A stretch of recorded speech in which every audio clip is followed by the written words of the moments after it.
Okay. Just gonna see that.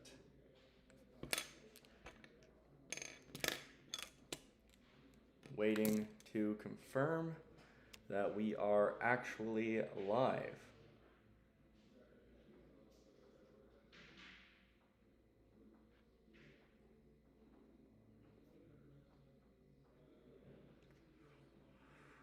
Confirmation. Okay, coming now. We are gonna test this. I'm gonna probably get a little bit of feedback here. But let's see.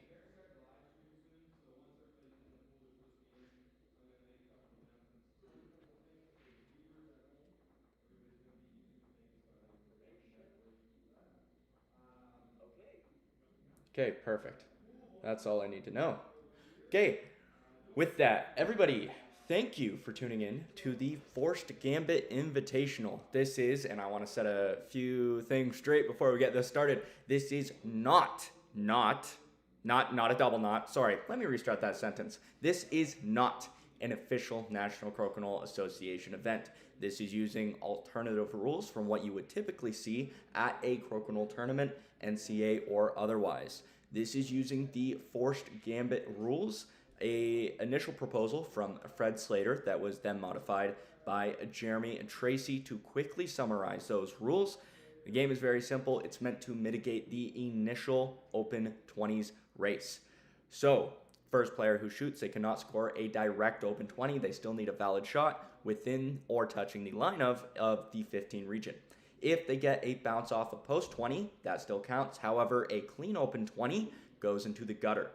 For the second player that shoots, so player 1 shoots, player 2 is up next. If there was an invalid shot and they have an open board, then they play by the exact same rules player 1 just did. If, however, their button is still on the board, player 1's button is in play, they need to make contact per usual, but they cannot remove it from the board. If they do, the removed button counts as a 20.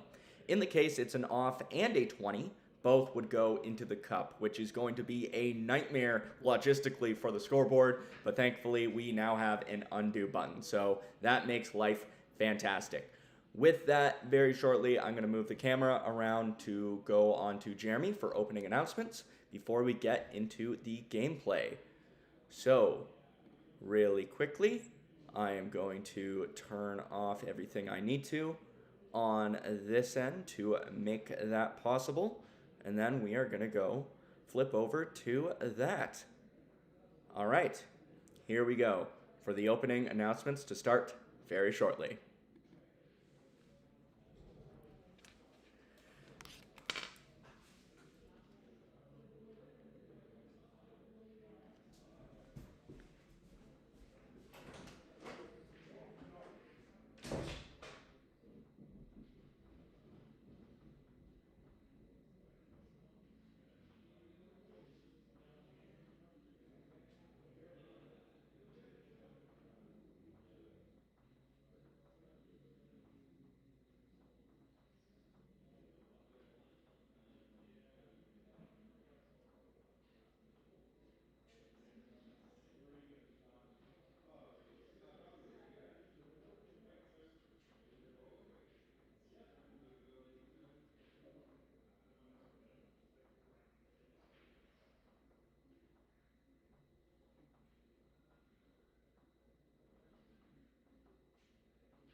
Okay, we are about to get started. So I'm just going to make sure everything is good to go before we flip over. In the first match, we are going to have Sean Hagarty, the current world champion, playing against Jesse Wiseman. Both these were Uno Momento! Both these were semifinalists in the Can you see me through here? Okay. Oh, 1 minute. Okay, I'm being rushed. So, you know what? Here we go. We're good.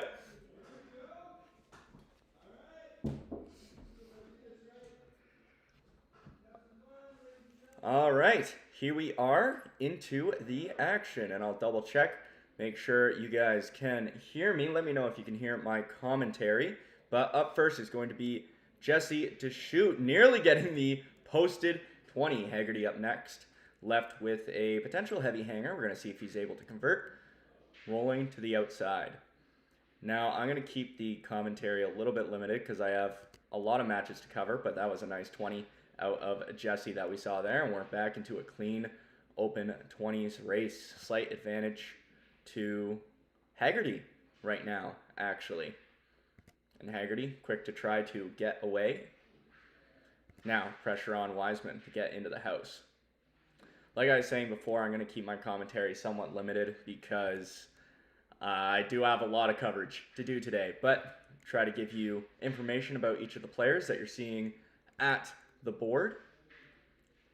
And Hagarty pulls back just a bit too much. This could be the opening that Wiseman needs. Nearly drops it, doesn't quite go in.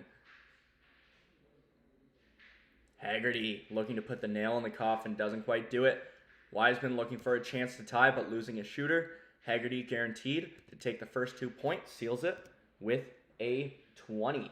Okay, Colin Murphy confirms that he can hear. Thank you very much, boss. Do appreciate that. Also lets me see the live stream here, so that is perfect. A little bit blurrier than I would like. It's not the worst, but hopefully that picks up throughout the day. We'll see. I figure it'll be a little bit in and out. But Hagarty going for a shot off the post. I've heard him talk about that before, where he goes up and he tries to hit the post to end up right where you'd want to for the perfect Conrad.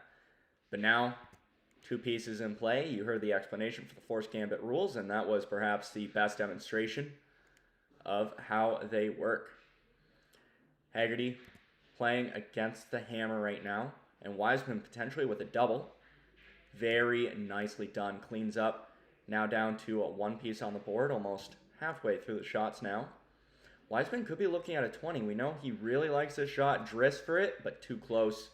And this is the opening for Hagarty to go back to a clean board. Gets to 20, not the off. Open 20 from Wiseman here. Could put him back in a very similar situation. Doesn't knock that 1 piece far enough away, though. Hagarty looking for a second one. That might not be great if Wiseman gets the open 20, which he does. Hagarty, the clean hit and stick there. I think at this point, it's Wiseman's round. Not much Hagarty can do. Just getting some practice shots in. Wiseman taking the second round, bringing a score 2-2. We didn't talk about it before, but for those of you who may be unfamiliar with round robin rules, how it works is they play 4 rounds. There isn't any races. Doesn't matter if you win, lose the rounds. You could go 8-0, could go 4-4. Looks like Wiseman going for that posted at 20 again, but loses his shooter.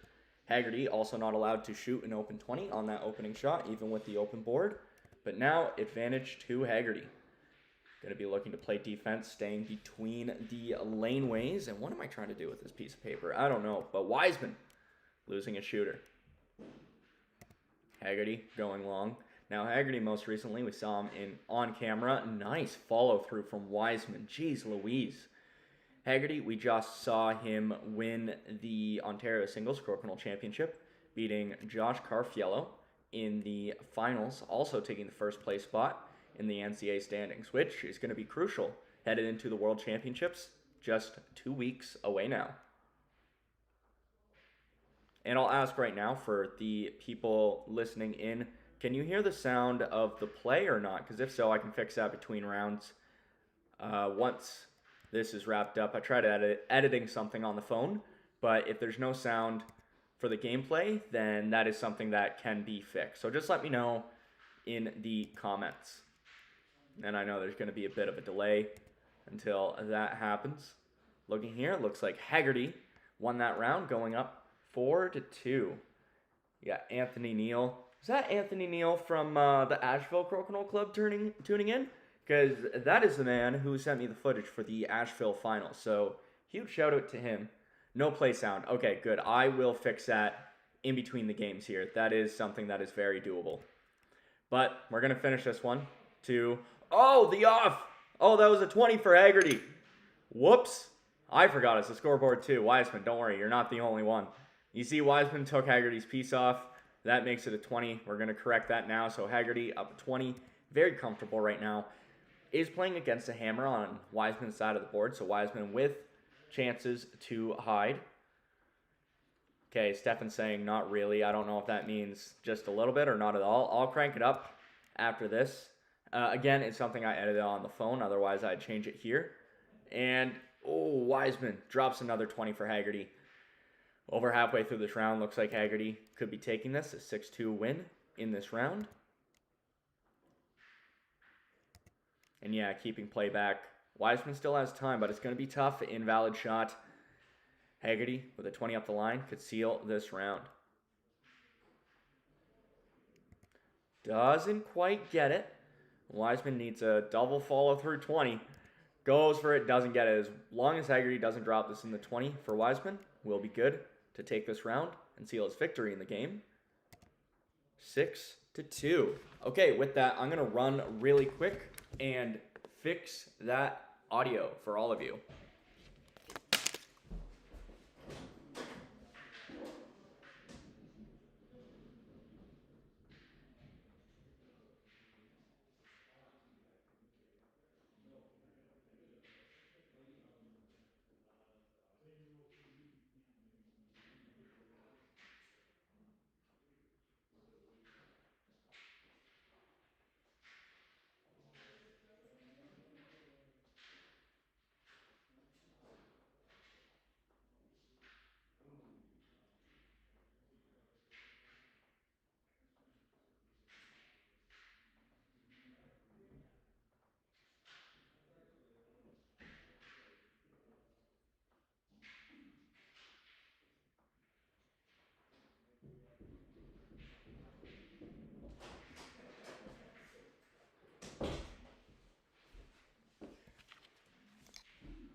Okay, back here now. We're gonna double check on the audio from the downstairs. How does it sound? I can actually just turn this up here.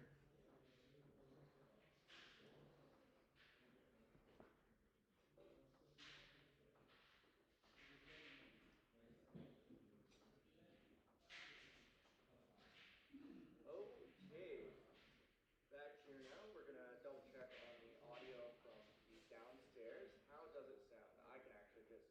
I'm probably getting some feedback. Here's what we're going to do. It's going to cut out briefly, and I'm going to play around with the stream on that end. All right.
Okay.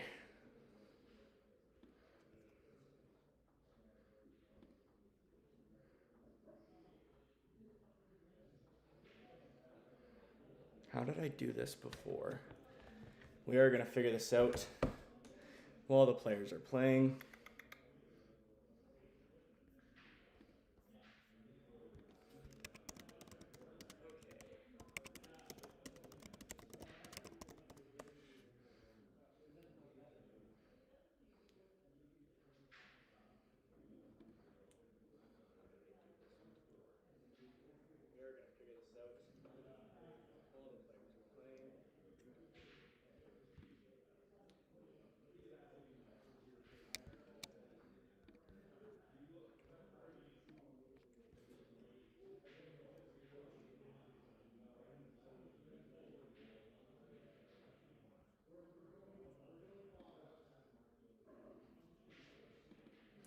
Okay, we're going to cut away from that just so I can fix the stream without you seeing all of this. All right. Going to add.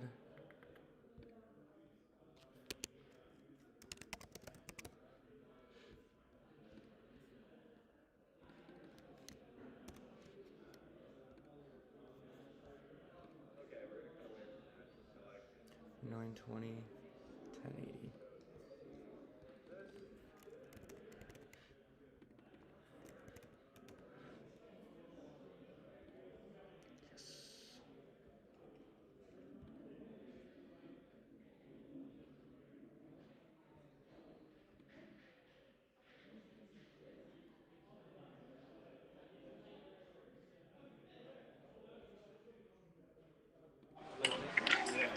Okay, we're going to see now if you can hear the audio. I'm going to keep the players up here. I'm going to reset these matches.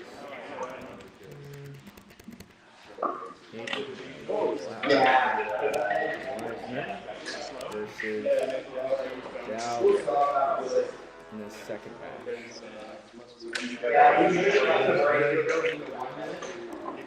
Oh, yeah, you can hear him now. We love it. I am a genius. Sorry, I'm not going to toot my horn, but it took me an entire night to figure that out. But hey, you know what? We rock and we roll. So, you know what? Hey!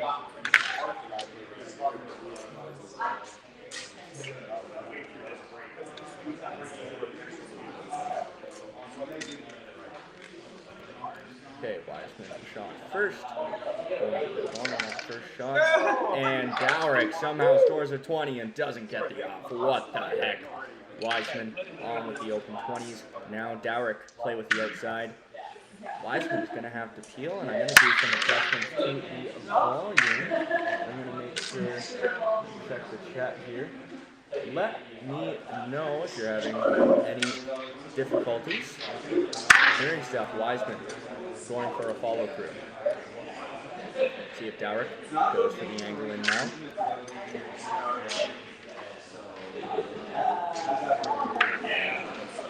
Wiseman pulling the play back. Gonna make sure we're served with whatever makes sense. Okay, yeah, there we are. 3 shots left to player. 120 in the cup for each. It looks like Dowrick might actually have 2. So that is my bad. Losing the pot here a little bit. But yeah, 220 for Dowrick right now. So, my bad. Sean has changed it so the break will only be 1 minute long. Yeah, for now. I'd say oh, is play not supposed to start? Maybe, okay, yeah, okay. I think, yeah, they did play that round. Okay, we're good. So Dowrick at 2 points. And the next shot we're going to see, I believe it'll be Dowrick to start. Yep. Getting ready, or I stand corrected. All right. Okay, so I'm just completely flipped on these shots here. That's fine. I see what's going on. You know what? We're going to reset the scoreboard for now. I'm just going to cut out my commentary and enjoy some good gameplay, folks.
Okay, we are back now.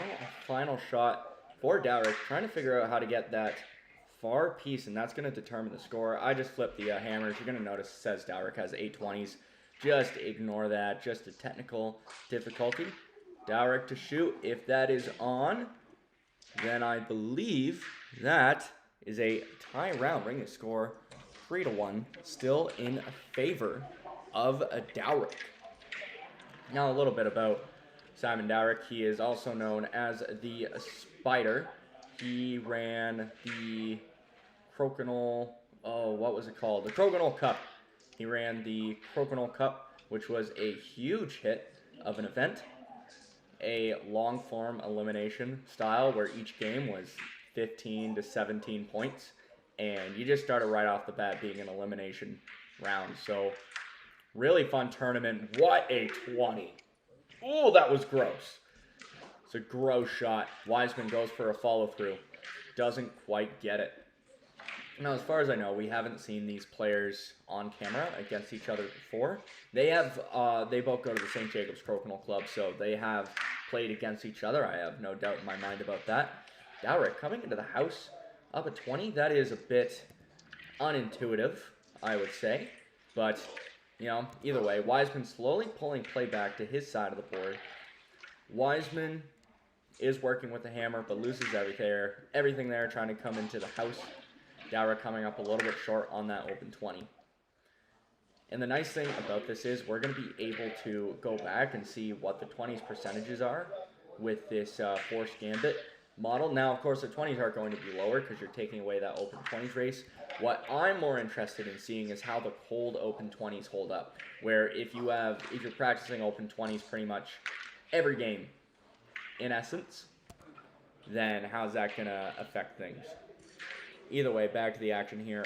Dowrick up 5-1. As we head into the final round, Wiseman will be opening up. Somebody asking for more Andrew Hutchinson. And unfortunately, I hate to say it, as Wiseman goes long there, Hutchinson, he is in this pool. Oh, never mind. He is here. But we'll get him. He's down at the far end of the pool, so it'll be a little bit before we see him at the table. But don't you worry, we will get some Hutch Daddy up in here. Right now, Dowrick with a, I would say, definitive advantage. 2 pieces on the board with hammer, no 20s.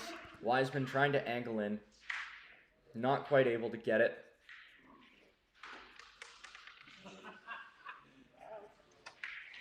Dowrick somehow got a valid shot there. Say some Mickey Mouse play, but that's fine.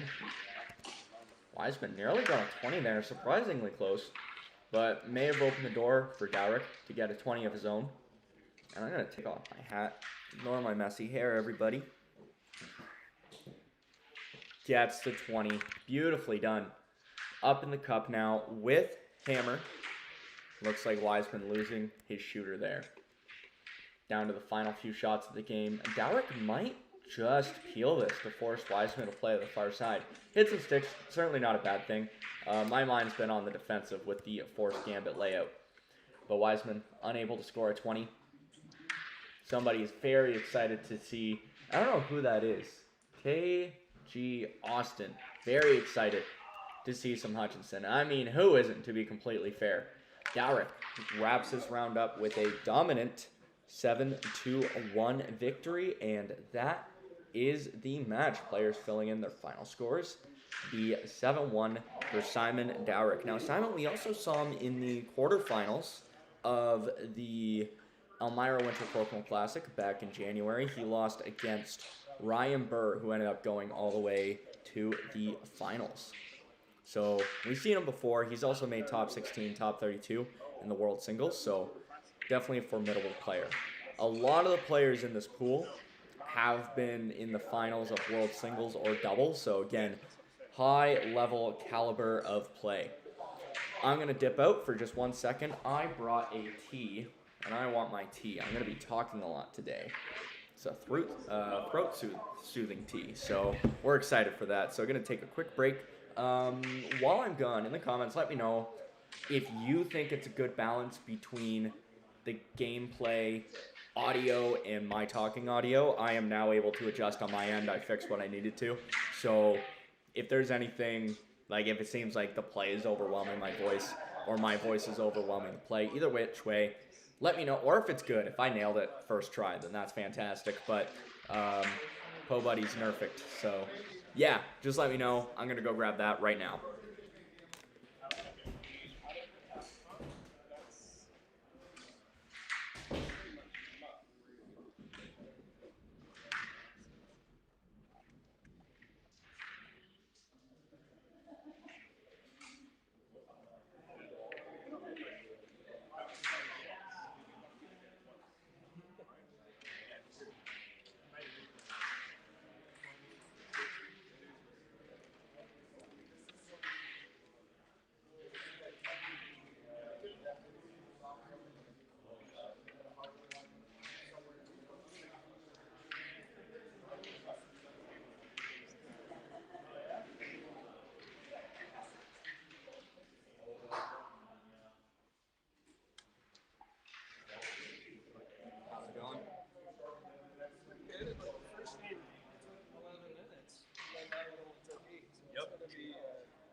Hutch is rather charming, isn't he? All right, 18 people tuned in. While I have this time where people are just hanging out, we have another 3 minutes on the clock. If you heard Jeremy's intro at the beginning, you know, matches are currently listed at 12 minutes, which seems like there's a lot of variety in the matches, so it might just stay that way. But let's talk about who's in these pools, because you can kind of look around the room, but that's a lot of where's Waldo kind of mentality. So let's talk about, in the pool we are watching right now, who's in attendance. We have Justin Slater, 5-time World Crokinole Champion, one of the most famous Crokinole players to walk the earth. Then we have Andrew Hutchinson, who the fans want to see so much. And if there anybody you're hearing here, let me know in the comments if you're excited to see them. Then we have the current world champion, Sean Hagarty. Hey, there's Michael Barth, not in this pool, but giving a wave. After Sean in the list, we have Jeremy Tracey, current world doubles champion. Then we have Simon Dowrick, we just saw. Darren Carr, who placed second in the World Championships 2019. John Conrad, I think the most famous Crokinole player across the world, period. Should be. Jesse Wiseman, who we've seen. Fred Slater, who, as in the introduction, Jeremy said was the first one to propose a version of the Forced Gambit. And then Grant Flick as well. So, lots of high-level play. We're going to switch to 10-minute games, but we're bumping it back to the 2-minute break. Is everybody good with that? Yes, sir.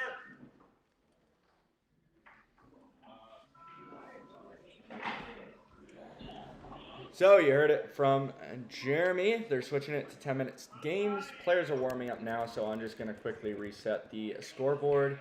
We at the table have Simon Dowrick playing against, we're going to use the initial because it matters for this one, Fred Slater. Him and Justin Slater won the 2024 World Doubles Crokinole Championship. I don't believe that's their first time winning it either. So, and I'm going to real quick, I believe it'll be Fred who starts the match. I need to keep that in mind as we go. I'm going to flip it over back to the live stream. Hutch, Hutch, Hutch. People want to see Hutch. That is fantastic. So, in terms of quarterfinals, I'm going to double check with Jeremy, but rather than an afternoon pool, It might be a full elimination bracket. I'm not sure. I'm going to figure that out during the break, and we'll be able to let you guys know. Let us know as well. Something I was considering, and it kind of depends who's around, who wants to see it. But we might do sit-down interviews with some of the players, some of the organizers, things like that, with people who want to, of course. I'm not going to force anybody up in here as much as everybody wants to see it. Want to make sure the players stay focused on their game. So either way, I'm going to take a quick look. I can see the time. We have a window here, but it looks like there's another minute of wait time before the next game starts. I actually I can do that. I feel like I have a whole booth. You know what? Let me show you what I'm working with. So from my view, I can see the camera, but also we got this overview to spot the people, and they can see me as well. So it's pretty chill. It's pretty nice. Also gives me a vantage point on the time without running my own clock in this area. Now, I can't hear what the players are saying. I don't have that on my end. I could change it to be that way. I might wait until the next game to do that, just so I'm not messing around with things. Big ups to the... Hey, thank you, Carolina Mountain Lifestyle. Very much appreciate that. Yeah, it's been fun doing some stuff, doing some big things. So there's a big announcement from the World Crokinole Championships yesterday. If you haven't been on Facebook, I highly recommend you check that out because it's pretty cool, and you might see a little bit of that today. You might see a little bit, yeah. But looks like we are into the action. Fred Slater to open up. Now, aside from his 2024 World Doubles win, he is also the champion of the 2025 Scenic City Crokinole Classic alongside Justin. So, one big Tier 1 doubles victory under Fred's belt this tour. And again, two players I don't think we've seen on camera playing against each other before. So, this is a unique combo that we have at the table. And I feel like something happened there. I think they might have messed up the rules. And I didn't clue in. A little too late to interrupt now. I'm going to keep an eye out for it for the next match. Maybe somebody replay and let me know. I think Dowrick took off that first piece. I could be incorrect, but I think there's 20. Fred is owed. Someone, yeah, if somebody can do that replay right now and figure out if Dowrick did that, that would be cool. But... And that's the thing about a new game. People are so used to playing one way, and you get into a new format. So I think best we can do is keep an eye out for it later.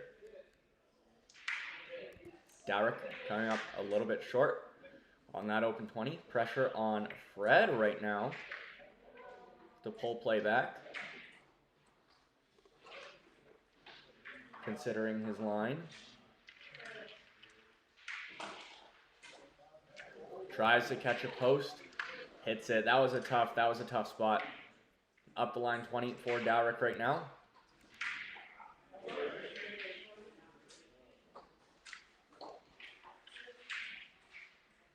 Fred looking for the touch.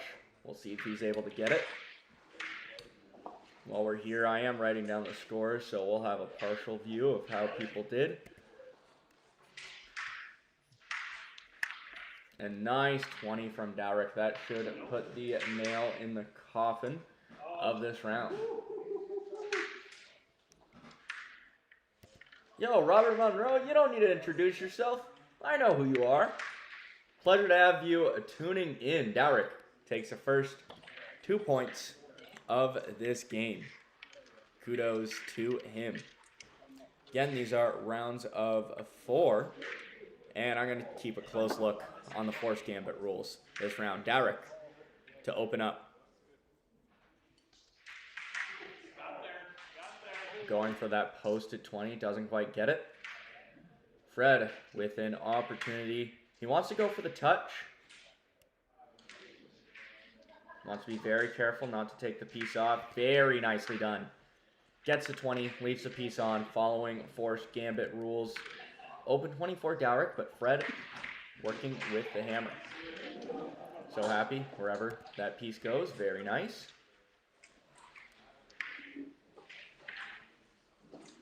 We'll see what Dowrick can work out of here for a 20. Doesn't get it. Caught that too heavy. Dead on. Bit of a messy situation for Fred. I don't think he minds this. As long as he gets one piece off, he should be good to go. Trying to go through his own and lost his shooter. I don't think that was the right move. I think the other piece would have been a lot better. Dowrick now. 3 pieces on the board. I think Fred is still okay. Went for the angle and that was big, but that would have been very good for him.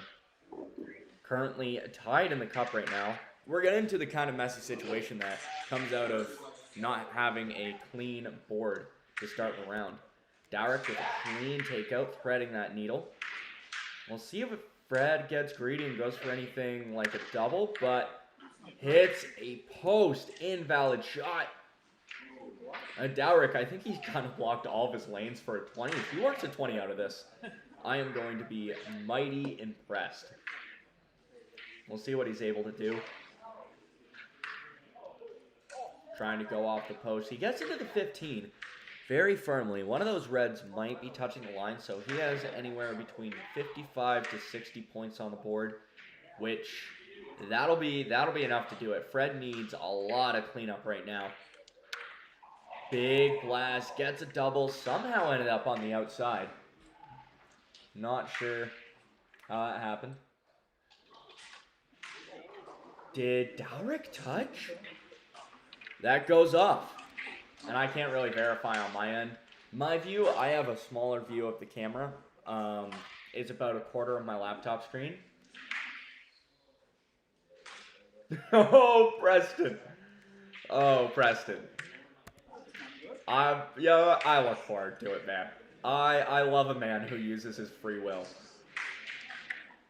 Dowrick going for the angle in. Down to Fred's final shot. If he takes out the 15 and stays there, that is a tie round. The question is whether he wants a tie or he wants something bigger. And a lot of these players typically do. He might be able to catch that 5. It's going to be tough. That is a tie round. Takes out a single off. That'll be 3-1 still in favor of Dowrick right now. Not Edward H. Angle. Can I review the Forced Gambit rules? I will do so as the players take their first shots here in the 3rd round. So first player, they cannot score a clean open 20. You still need a valid shot within the 15 region, or you can do a posted 20, so off the post. You see Fred there, valid shot. Dowrick is not allowed to take the other piece off. Just a second.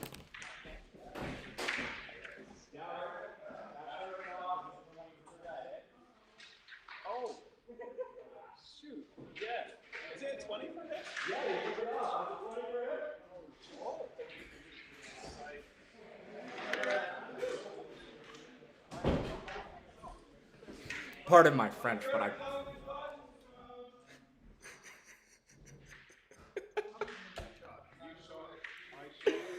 So if he takes a piece off, it's an open 20 for Fred.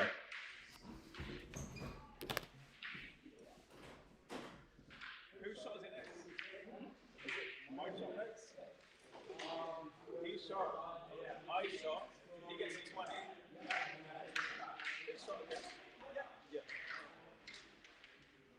No, but you took my piece off the board.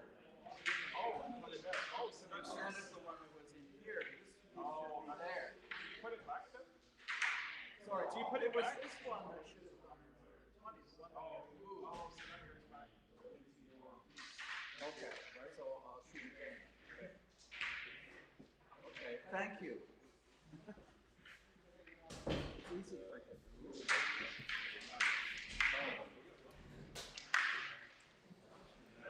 Alright, so correcting that now. 20 for Fred, he takes a shot. Sorry for the confusions there. I'm this guy. This is the real 1984. I am Big Brother. Don't take off the piece. Dowrick gets a 20. Oh. Whew. Oh, that's fun. I'm having so much fun right now. Sorry for the interruption in play, folks. Fred is up at 20 currently. Yeah. Oh, that's good. That's good, clean fun. I think, yeah. So if there's a pause, yeah. I will re-review rules in the next round now that everybody's on the same page. Dowrick going for an angle and doesn't quite get it. Fred is up 220s, could be looking at 3 right now. That'd be half his shots converted. Doesn't quite get it. And I think I'm ahead of shot. I think, yeah, I messed up something on the scoreboard. A bit of a messy round just dealing with the rules. And no disrespect to Simon, by the way. I should make that very clear. With any new rule set, you're so used to playing a game one way. There's going to be mistakes. And that's the fun. That's the fun of this, right? So, either way, we're down to the final shots now. I think it's inconsequential. Fred will be taking this round. Yeah, it's going to be going 3-3. All tied up for that final round. I think the other players wrapped up their games now. Oh, man. The fans wanted them. I hope you guys are happy. I hope you guys are happy. So we're headed into round 4. Dowrick, the hoodie's coming off. And Dowrick will be the first to shoot in this round.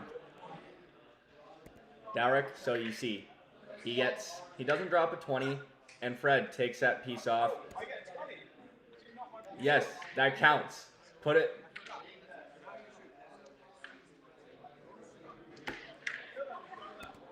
All right. They'll figure it out.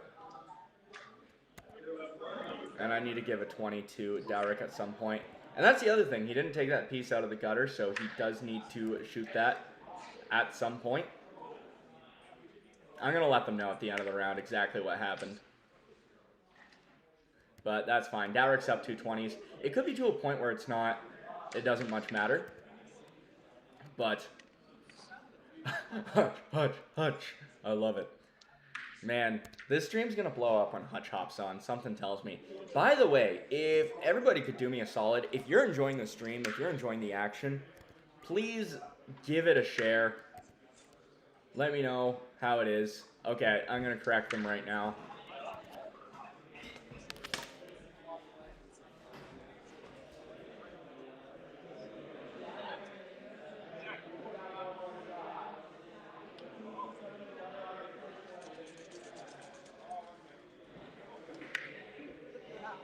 I got you. There we go. All right, either way, Fred should be taking this round. Should be okay. Yeah, so Fred takes that last one. Be 5-3 for Fred. Good comeback there. All right, a little bit of a break here, and I'm just going to correct the scoreboard before we go into the next match. I'm going to go ask some questions.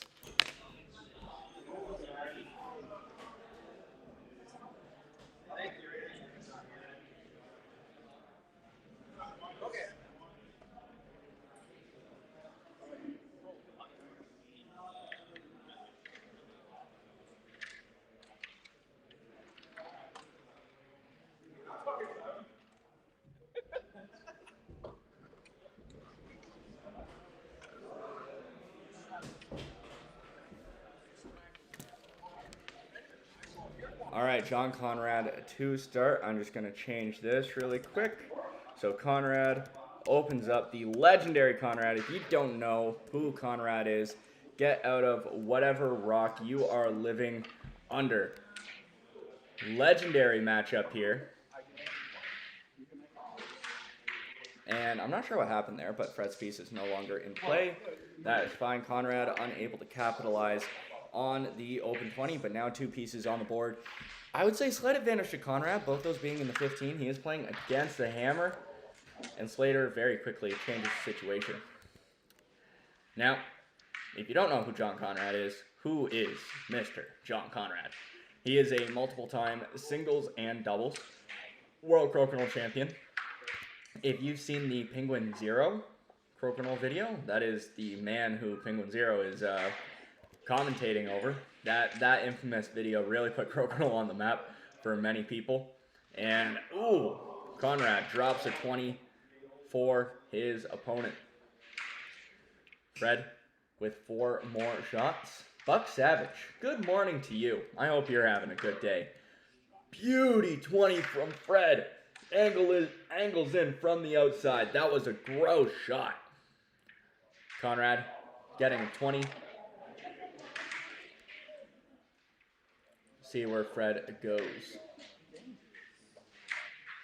Morning from the East Bay Crokinole Club. Hello. Whoa, we have people from California tuning in? Heck yeah, dude. That's wicked. Down to the final, I want to say 2 shots now for each player. Did that hit?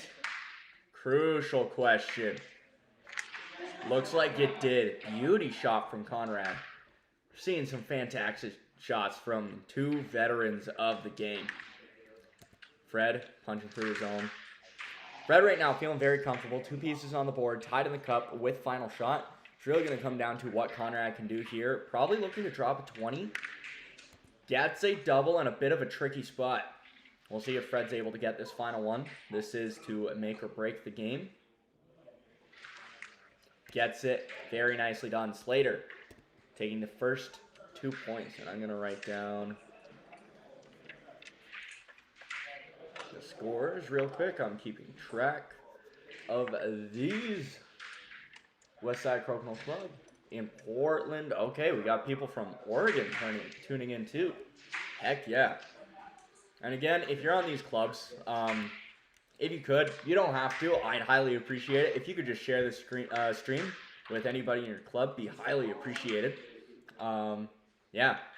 Conrad, a very nice 20 there. And you see, again, doesn't get the off. So that's allowed. He's allowed to get the touch 20 as long as he doesn't remove the other piece. I guess I haven't explained the rules fully yet, but there was somebody who was asking about a rules re-explanation. So what I was running out of the room for was if on the player number 2's first shot, if they remove the opponent's piece, then that piece that went off counts as a 20. So you can do that. You could get it off in a 20. That'd be a 20 for both players, which isn't really, it's a net neutral for you. So you don't really want to get the off and the 20. You'd rather get the touch 20, keep the piece on. Fred right now, looking at the situation. He is playing against a hammer right now. So, trying to angle in. That was pretty tight. Conrad is up at 20. Looking to clear 2 pieces. Beautiful shot. Absolutely beautifully done. Fred fighting for a 20. Doesn't quite get it. Sets Conrad up for a nice backboard here. Gets it to just drop. That piece just slipped in. Very nicely done. Fred, it looked like he was trying to interfere with his own and catch that far piece. I think Conrad has this round pretty well in the bag.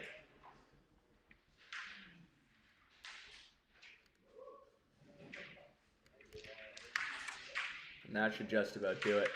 Yep, that does it. Conrad tying it up 2-2 now. All right, now we have a fresh start. Explain the rules. First player cannot score a clean open 20. They can go off a post for a 20, otherwise it go in the gutter. You still need to make a valid shot. Lands in the 15 region. As so. See Conrad touching the line is fine as well, same as normal crokinole play. Fred cannot take Conrad's piece off the board. If he does, it counts as a 20. So you see him get the touch. He touched it. It's a valid shot. Still need to touch it. You are allowed to get touch 20s. But if it goes off the board, it counts as a 20 for the other person. An off 20 would be a 20 for both people. After that, play is exactly the same as it would be normal crokinole. So there's the rules. I'll try to make a habit to explain that every other game, or the start of every game. Just briefly run it through and then do the game as normal. I'm going to take a second. I need to drink some tea. I can feel myself already getting too excited. So I'm going to mute myself. I'll keep the scoreboard going still, but I might wait till this round's over so I can properly turn things off and make sure it's still running smoothly. But, yeah.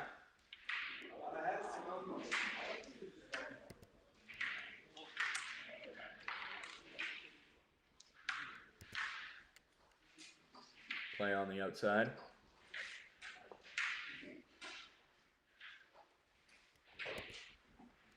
Fred right now, very interesting. He doesn't have any 20s. I guess he is working with hammer, so he's kind of okay to keep play right there. Outside, Conrad fighting for a double.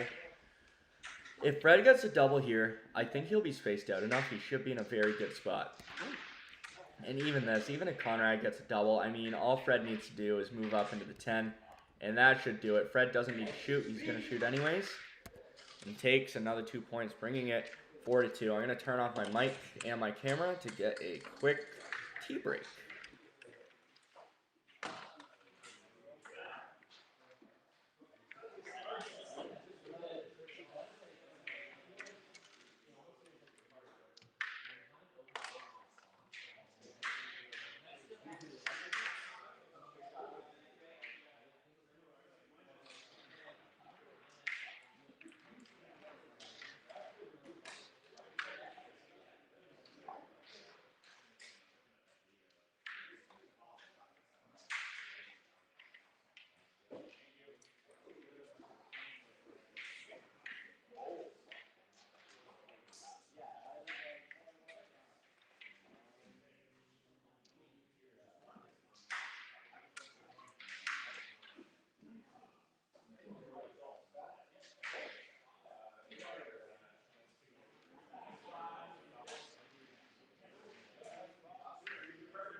All right, that should do it.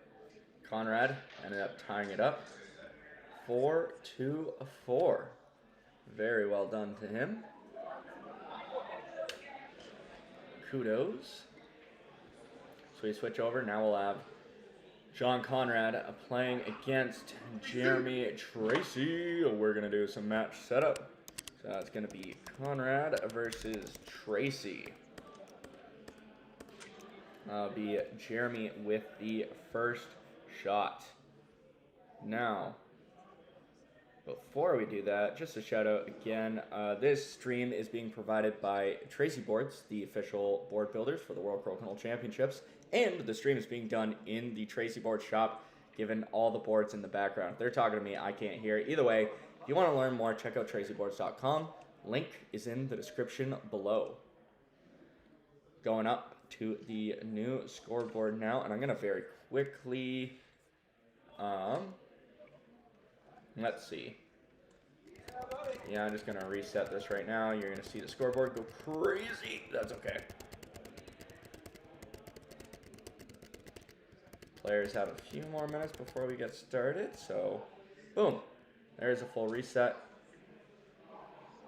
going to be Jeremy with the first shot. Come on. Okay, good. We're set there. Jeremy will be starting this round. As you know, Jeremy Tracey, owner of Tracey Boards, we are in his house right now. That's incredibly biased commentary. Let me restart. And the bald guy is Jeremy. Did I overcorrect? Yeah, so he's the current World Crokinole Doubles Champion, runner of this tournament, and inspired from Fred Slater's initial proposal, Forced Gambit, was the one who edited the rules to make it what it is today, playing against, of course, John Conrad. So, 2 Crokinole Titans sitting at the table.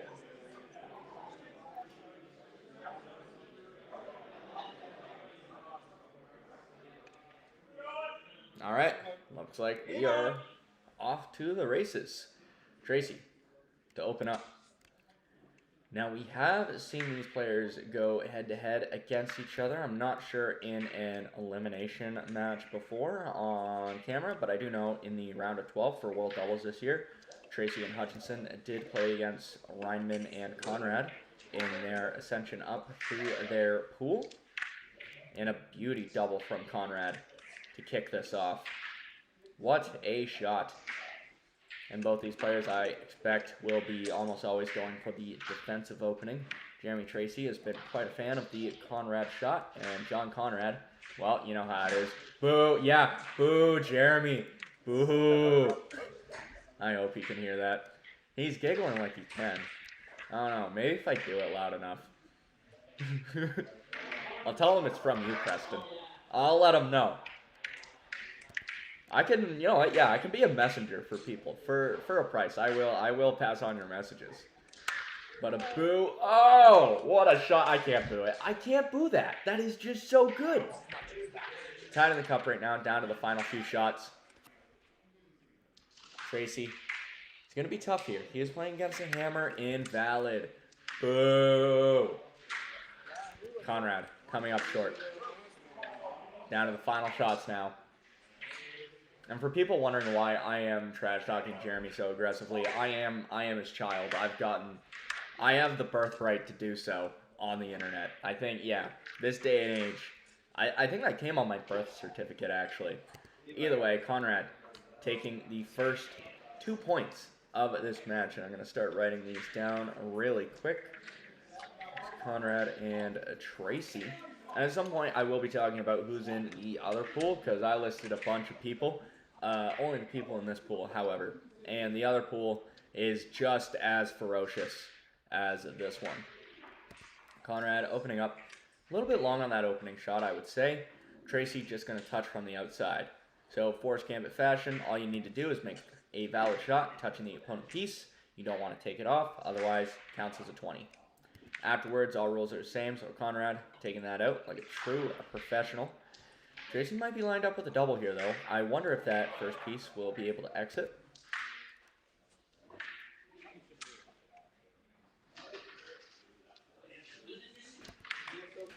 Conrad, nice touch.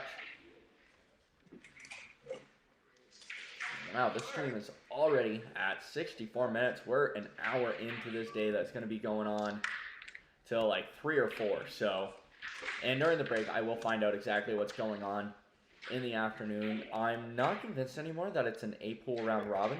Might be something a little bit different, so I'm going to confirm the details on that, and then I will be getting back to you. And again, if you'd like to see some kind of interviews in the afternoon while they do lunch break, let me know. I'm debating whether it's worth it or not.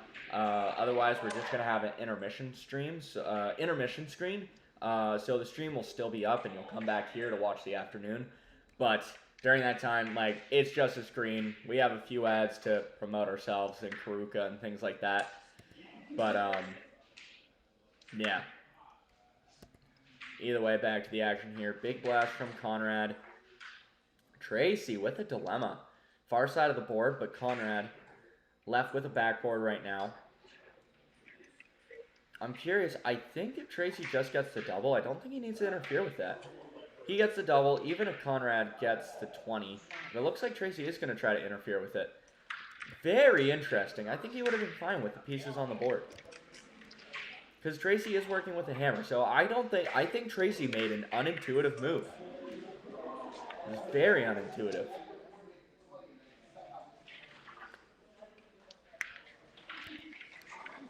Can I get 3 guesses on who you want to see, Austin?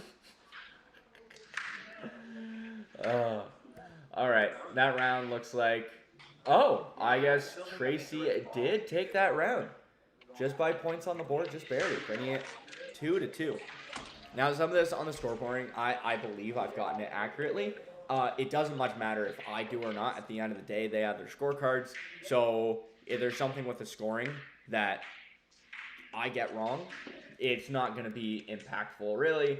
It just hinders your experience, which I want to do as little as possible, and I'm going to try my best to be accurate with the scores. But just note, if I make a mistake, it's not interfering with the results of this event. Conrad with an invalid shot on his opening shot. Tracey with a nice bump and run. Pressure on Conrad now.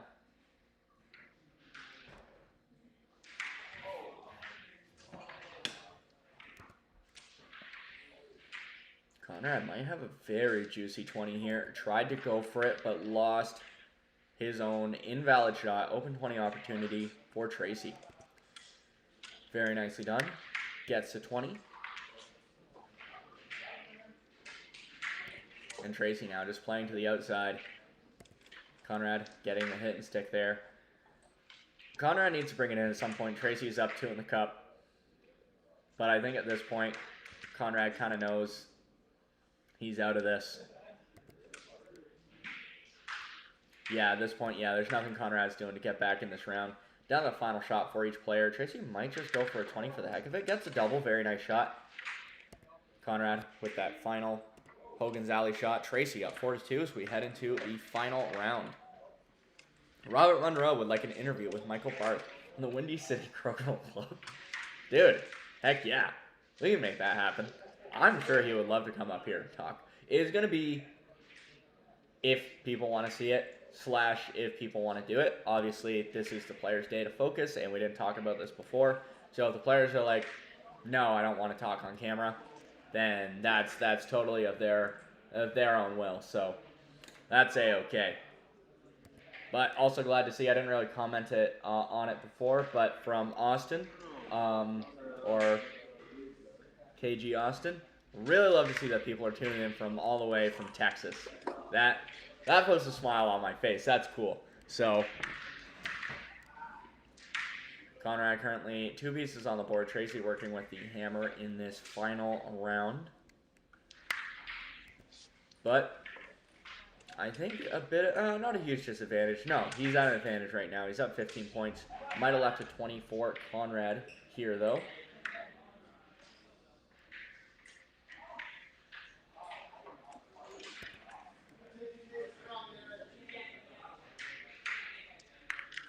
Nice double from Tracey. Oh, that was a gross shot. Very gross. Very yucky. That was a yucky shot. I like it. Tracey with the off there. Conrad nearly gets the bounce back. Did I post a full list of who all is there? So we posted something on our socials, I think the other week. It's not in the description, but you should be able to find that. The only change to that is instead of Roy Campbell, who was unable to make it today, we have Jesse Wiseman subbing in. Down to the final shot now, I think open 20 for Tracey. Should seal it. Very nicely done. And I'm going to see what some commotion is about as we very quickly fix the scoreboard. All right. We'll be right back.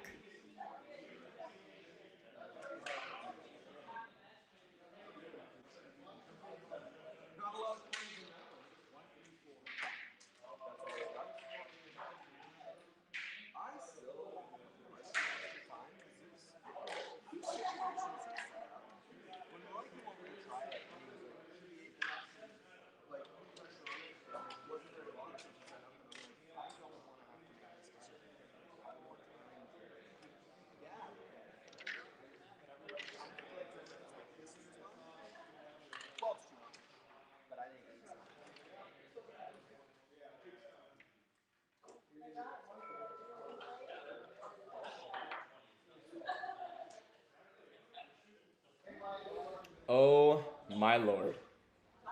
Do you guys know what time it is? Do you know what time it is? Let me just put you on what time it is. You can just check out the scoreboard and you can just be excited. Let's go! Full list of players. Let's see if I have time to go over this. So we talked about who's in this pool. The other pool, we have Connor Reinman, two-time World Crokinole champion. Josh Carrafiello, the NCAA Tour champion last season. Ryan Burr, a third in the tour stand, fourth in the tour standings right now. Jason Beierling, 8-time world doubles champ. Ron Langill, Rotten Ronnie, we all know him. Ray Beierling, also 8-time world doubles champion. Darren Van Gameren, a DVG from Buffalo Crokinole. Reed Tracey, my favorite oldest brother. Michael Barth from the Windy City Crokinole Club, and Gina Schick in the other pool. And then in this pool, you're going to see the players as they come through, but that's a full list. If you want to see it posted again, it's on our socials. The only difference is, what is it? Yeah, Roy Campbell been switched out for Jesse Wiseman. Roy Campbell unable to make it. But how much time is on the clock right now? I'm going to let them know that the fans are really excited to see Hutch.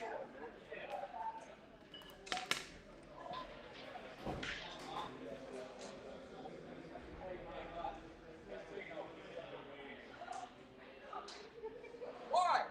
Why him and not me? Not fair.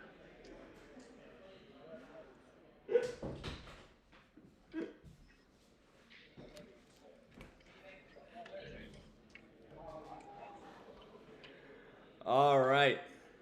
So, if you don't know who's at the table, who's Hutch? Let me give you an introduction. Andrew Hutchinson is the current World Crokinole doubles champion alongside Jeremy Tracey, a fan favorite. He runs the Pink Shirt Crokinole Pod. So, huge figure in the Crokinole community, and he's done a lot. So, like, honestly, huge thank you to Andrew Hutchinson. He was on the NCAA board for a little while. I don't know what his exact positioning was, but he did quite a bit. So, if you're excited to see Hutch, give us some love here. I'll say it again, if you could just do us a favor of sharing this stream if you're really enjoying it. If you know a friend, friends, group, clubs, whatever, that would really enjoy this, yeah, give it a share. But enough of that, back to the action. Hutchinson. Going a little bit long in the center hole. Very interesting positioning. Tracey just getting a touch. Hutchinson may be left with an angle in 20 here. Now, maybe there's some people who don't recognize who Hutch is. It could be because he's not wearing the pink shirt. We got Bad Boy Hutchinson on the table with us right now. Not to be confused with Bad Boy Mowers. He is just a bad boy. I'm going to stop now. Anyways, Tracey looks like he's going for the punch. Very nicely done. Punches through his own. Gets that to drop. Now up at 20. Hutchinson working against the hammer right now. So Tracey, I want to say slight advantage. Does need to do a bit of cleanup here. Keeping play in the 15. Very interesting. I figured he would have wanted to stay on the outside. Now Tracey isn't going to like the one right in front of him because it's jammed up by his own piece. And there is a gross situation. I don't think there's any way Tracey hits one of Hutchinson's pieces without going through his own. Preston, I don't know what you're talking about. Hutchinson is just always a sweetheart and has never once made a sassy comment to anybody in his entire life. It's yeah, I have no idea what you mean by that. It's never happened before. Down to the final few shots. Play well on the outside right now. Tracey, yeah, he's just going to keep this a messy situation. Hutchinson tries to clear everything. The one time on camera that I played with Jeremy, he loved doing this, getting play in this kind of situation. Final shot for Tracey now, but he's going to be taking the round. Only with 120, though. Tracey bringing the score 2-0. And Tracey will be opening up the next round to go for what he loves to do, the Conrad. Oh, Tracey clearly lost his shooter there. and Hutchinson. Now that's an open board for Hutchinson. That's another rule of Forced Gambit. He plays by the same rules as if he were opening the game. But beauty 20 out of Tracey there. Gets that to drop.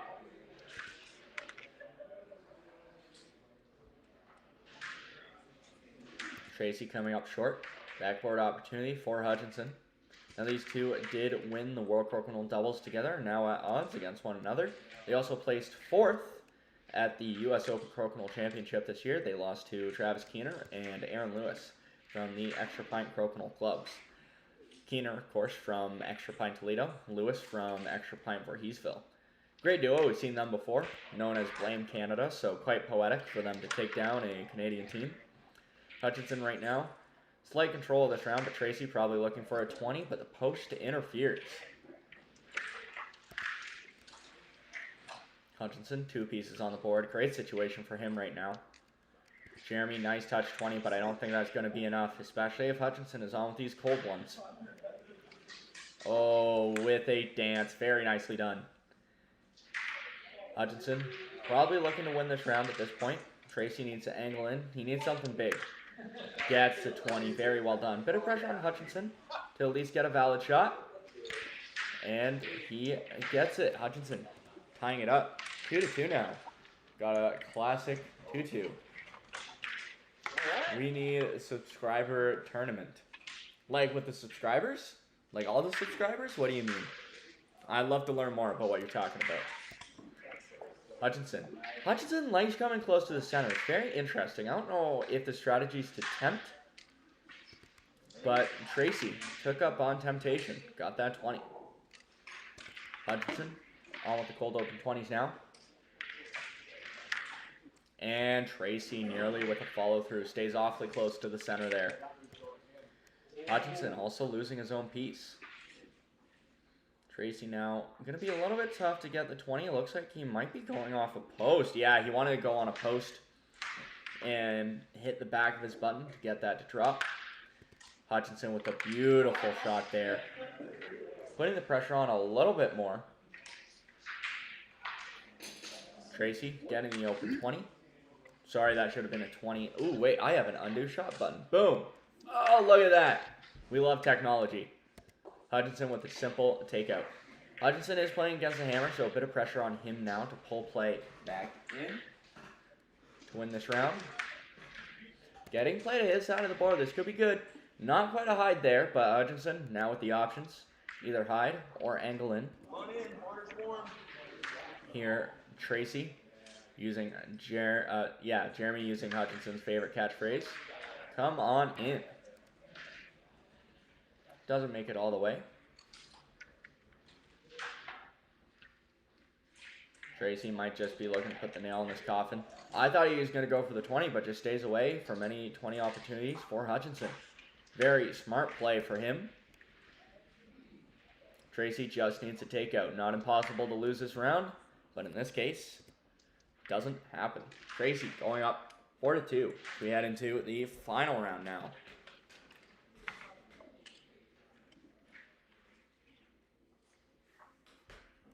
Hey, Edward. It's a pleasure, man. That's part of why we do what we do. It's always great to see new clubs start up, being able to help them out. So, yeah, cheers, man. Hutchinson comes up short. There's an argument that where Tracey ended up is the best place to be because it's so finicky to get the touch without hitting the piece off. And then if your opponent messes up, you can just do a bump and run, pull play further back, which is exactly what Tracey's doing here. Hutchinson trying to peel, gets it on that shot, but Tracey now with a huge advantage. Seems like that strategy is the meta in this game. Now to a clean, open 20s race. Tracey, 4 out of his 5 shots converted. Hutchinson going long. I think at this point, as long as Tracey hits this piece off the board, he wins the round. That will do it. Final shot. Or no, Hutchinson could still get in for a 20, but his mistakes there with that now final shot's inconsequential. Tracey winning this game 6-2. Kudos to him. That is the last we'll see of Tracey, but we have yet another game with Hutchinson at the board, who will be playing against Justin Slater. So we have a huge combo coming up to the table. Two of the legends. We got Andrew Hutchinson, also known as Hutch Daddy, the guy with the pink shirt, playing against Justin Slater. Gonna do a quick reset of the scoreboard here. You're gonna see the buttons going whack. I just need to get it to reset. Boom. Match setup is going to be Hutchinson versus Slater. I'm not gonna bother with the initials. You can see who's at the table. So we are good.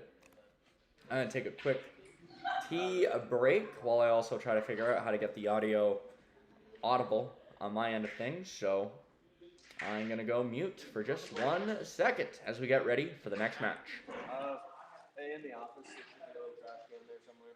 There's a big one out here somewhere. I don't know where it is. It's almost like we moved almost everything yesterday.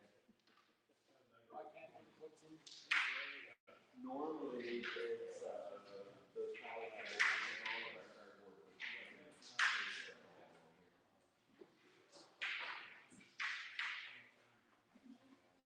Yeah, we got so that's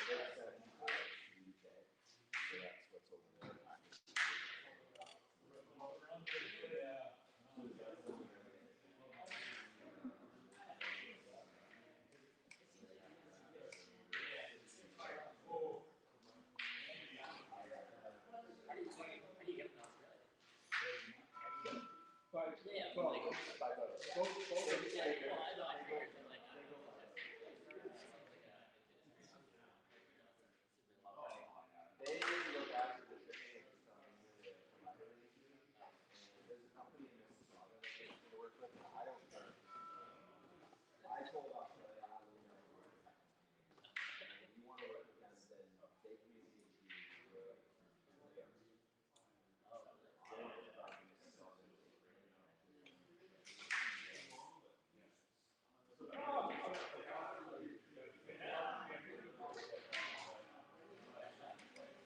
What up, Garret? Having fun? Did Hutch lose many fans over this? Or? No. Probably games. You lost. Did I? You lost. You lost this.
Okay, before we get back to the action, we just want to give a quick shout out to a new venture that J&E Incorporated has started, Drones Tracey boards, which be the game of Karuka, miniature snooker or miniature pool. This has very recently gone viral. It's becoming a massive hit across the world.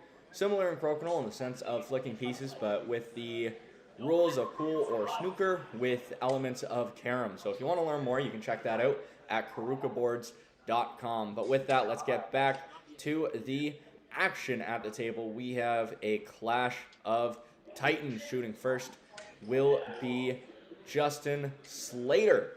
On your right, 5-time World Crokinole Champion, the winner of the Cynic City Crokinole Classic. He plays second in Belleville this tour. Very highly in Elmira, I want to say. Quarterfinalist in the Ontario Singles Crokinole Championship. Great battle with Sean Hagarty there. So we have seen quite a bit of him. Either way, first shot, very interesting. Looks like he took that through Hogan's Alley. So we'll see if that's a continuous approach of Slater's. So we head through these games. Hutchinson just touching that piece. I think Hutchinson's strategy is to stay as close as he can to the opponent's piece to make any follow-up shot very difficult, which is a good strategy, but as we saw in his last game, the trade-off for that is that if he misses, then it's an issue, and it's high likelihood that you're going to miss because you're being very careful just to literally touch it. Hutchinson, currently up at 20, playing with the hammer.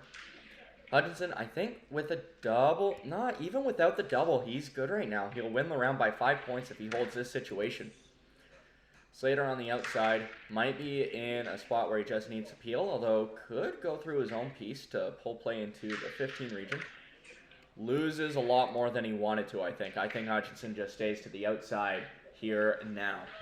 Now, I said a little bit about sharing the stream. This is the time to share the stream, because this match, we have two of the most highest ranked players in the standings currently. I think they're both top 10.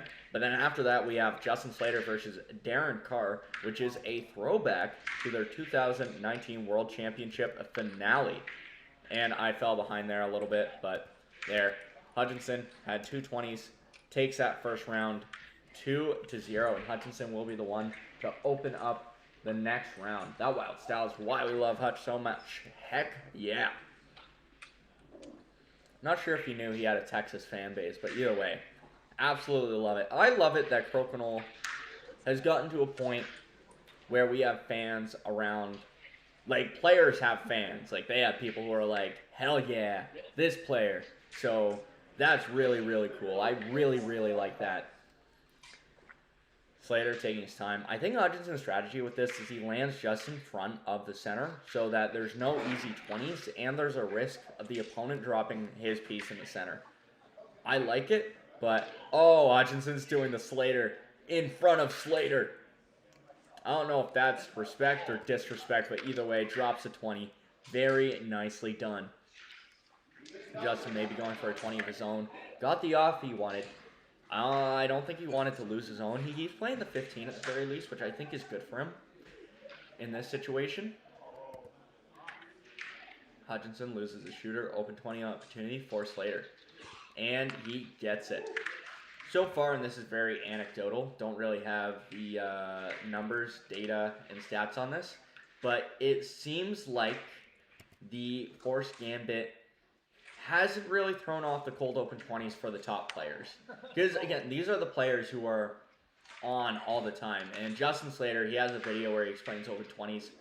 Highly recommend you watch it. But he talks about, very explicitly, not just practicing straight open 20s, practice other shots, how important it is to be good at the cold open 20 shot. So to see him so on with those really isn't a shock to me, personally. But either way, Slater taking that round, tying it up 2-2.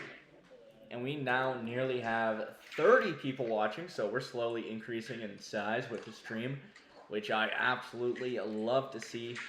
Again, if you're liking the action, please give this a share. I'd absolutely love it. Hutchinson, yeah, there's the risk. He doesn't touch the piece and leaves the open board.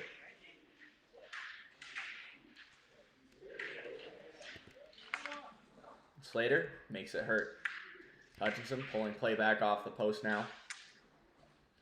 In the background, you can see the very nice Canadian board with the Canadian flag plastered across it. We might, perchance, have that available very soon. So if you want something for Canada Day to celebrate, what better than a nice Crokinole board with a beautiful Canadian maple stapled on it. But either way, back to the action. Slater up 220s right now. Hutchinson fighting to get play back to the center. It's going to come down to his final two shots. Goes for the follow-through. Doesn't quite get it. Final shot's inconsequential. Well, Slater wants to make sure he doesn't drop Hutchinson's piece. Normally see Slater gutter in that situation, but not in this case. Works out for him. Goes up 4-2 now. So we head into the final round. Players look like sharing a laugh. I can't really hear what they're saying, to be honest. I try to switch the volume, but I hear so much clicking from this end of things anyways that it's I'm kind of okay with that. I don't really need to hear the players and what they're saying to commentate on the action. I think it'd be too loud in there anyways, even if I could hear the audio in here. What is Darren on about? You guys can hear Darren. You can let me know. That big, loud voice. Van Gameren. And, oh, sorry. Let me undo a shot there. Hutchinson. I got a shot in open 20. That doesn't count. Justin Slater gets a valid shot. Hutchinson shoots again. That was automatic. See, it's automatic for me too. I see an open 20 and I'm like, that's worth a shot. Hutchinson gets one in the cup. Slater dropping a 20. Currently 2 pieces on the board. Hutchinson is playing against the hammer right now. Gets a very creative off. Having a laugh about that. Slater stays too close to the center. See if Hutchinson gets a drop back 20 here. She's not going to wax it up this time. Gets it. Very nicely done. Now up 1 in the cup. Open 24. Justin. That's the issue. And we can see now the Forced Gambit format not throwing Justin off his open 20s much at all. So, although we see him come up short here, Hutchinson needs this, and he needs the off with it too. That's the tough part. Doesn't... Oh, he did get that. All right. My bad. Slater ties up the cup. Hutchinson needs to hide or get in. Goes for the 20. Bless me. Whew. Slater takes that round. Final score, 6-2 in favor of Slater. We have, I believe, 3 more games or 2 more games after this. As the last, we'll see if Hutchinson in this pool. Up next, we are going to have Slater versus Darren Carr. Now, if you don't know who Darren Carr is, he plays second in the Scenic City Crokinole Classic alongside Gina Schick. He also plays second in the 2019 World Crokinole Championships, losing to Justin Slater in that match. So this is actually a rematch from that. Let's see. Let me try this again. Slater, boom, Carr. All right. Scoreboard set up, and I'm just going to correct this real quick because it's going to do, yeah, that's what it's going to do. Go through the points. And just a second.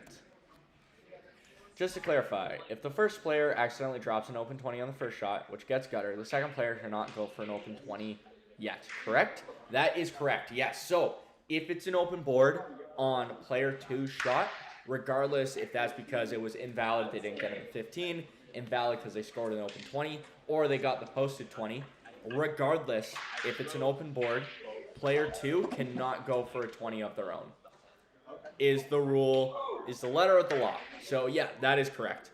Open board for the second player's first shot, cannot go for an open 20. I'm going to take a quick break right now, just to give my voice a little bit of a break, but we will be back to the action very shortly.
Oh, that's for break. Sorry, we're still on break, folks.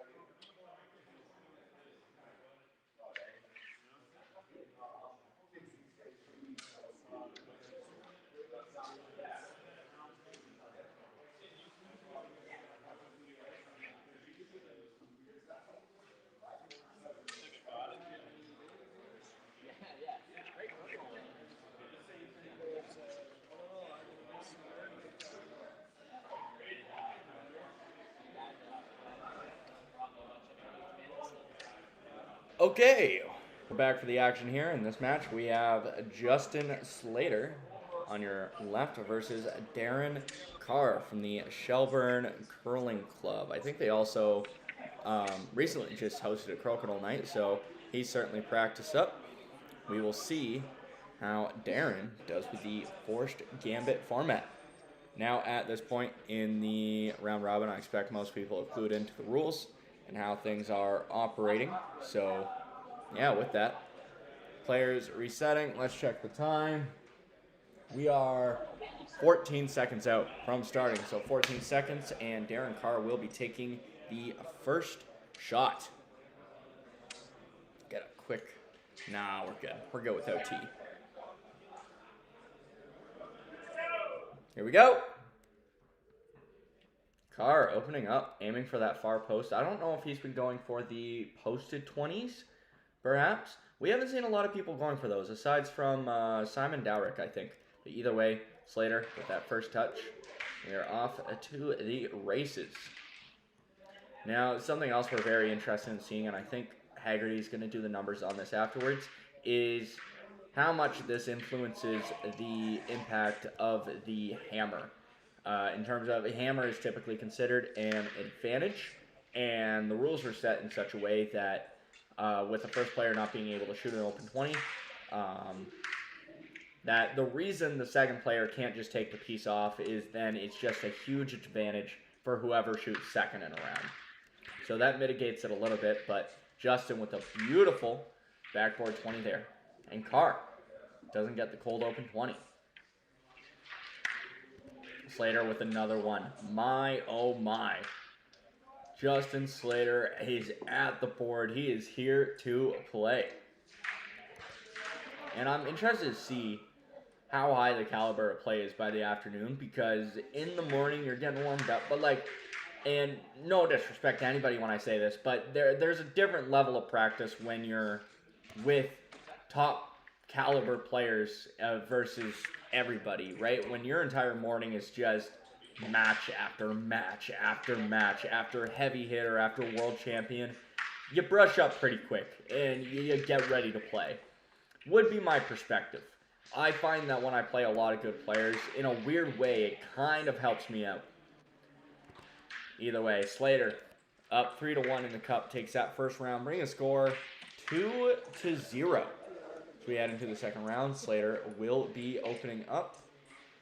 And make sure you stay tuned in for the next match after this, because Darren Carr will be going up against Sean Hagarty, the current world champion, and Ontario singles champ, Ontario doubles champ, and the U.S. Open champ of this season. So a lot of accolades under his belt so far this tour. And again, this isn't an official NCAA event. This is counting for exactly 0 points, everybody across the board, because it's not ranked. It's not part of any tour. This is just a fun little invitational. A lot of high-level play, but either way, doesn't matter for much aside from bragging rights. Carr with a nice clear there. Slater. And again, that's what I'm talking about. His cold open 20s have just been on. He doesn't miss those. And he seems to be awfully on with the heavy hangers too, although going long on that shot there.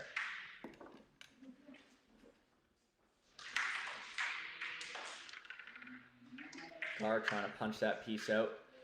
See if it rolls away. It does not. That red piece still on the board. That could be crucial. Slater a little curious. I wonder if he was trying to lose the shooter or just get to the outside there, because that would force Carr to shoot to the far side of the board.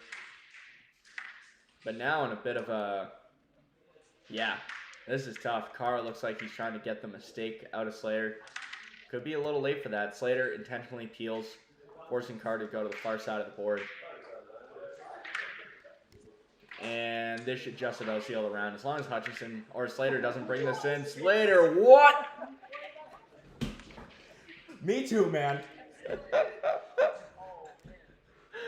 Slater did not mean to do that. That's tough. You can tell from his expression. I want to see that again. My, oh my, a tie round there. What a tie. What a mishap. And I get to see it in real time over here. He meant to hit the stick, and it rolled all the way over. What the heck? That's tough. That's tough. Hopefully he can shake that off. That's a tough one because, yeah. Slater with a potential angle in. Now, normally it's a pretty easy 20 here, but you can't get the off, or you don't want to get the off. So Slater a little bit more careful, went for the touch 20, didn't quite get it, but now left with a backboard 20. Beautifully done. Carr, see if he can get the open 20 now. He does. Very nicely executed. Playing the 15. Slight advantage to Slater right now. Now going for that 20 opportunity. Going long. Someone cheering in the background. I don't know what quite happened over there. But either way. Slater doing a great job with his defensive tactics. Carr going for a 20, but ending up long. And Slater now firmly on the outside, doing a great job. Carr peels. Slater for the open 20. Doesn't get it, ends up short. That is unusual for what we see Slater do.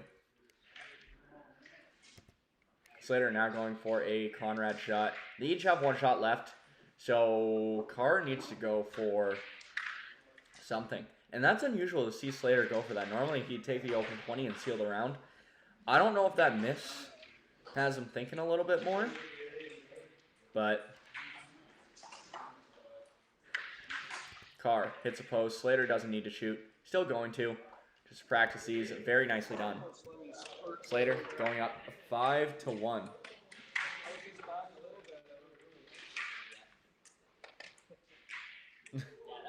Hey, fair enough, Mark. Yeah. Yeah, no, and that was an honest mistake. Yeah. And I mean, that's the thing we say, right? Like, these top players, they are human. They bleed blood. They sweat. They cry tears. You know what I mean? They make mistakes. They aren't flawless. And I think particularly with that one accidental roll-in from Slater, and it seems like he's adjusted to that mistake now. But either way, yeah. It can be sometimes reassuring. I get what you mean. I'm with you. Either way, Slater play currently on the outside for him. Carr with an advantage. Just hitting and sticking on the outside. Pressure on Slater to bring play back to the center. Wow. What an angle in. We're just seeing, aside from, I think, 2 shots, high-level Justin Slater at the board right now. Clean open 20s race. We will see who is the first to miss. Answer that question is Carr. Slater hits and sticks in that spot. Round very close to over. I think we are going to be well within the time limit on this match. Carr loses his shooter. This should wrap it up as long as Slater gets an open 20 here, which he does. Final shot inconsequential. Slater wins this game with a dominant 7-1 victory over Carr. Very well done. We're going to reset the scoreboard really quick. And up next, we are going to have Carr versus Hagarty, the current World Crokinole Champ. So I think before we get started here, something I do want to shout out.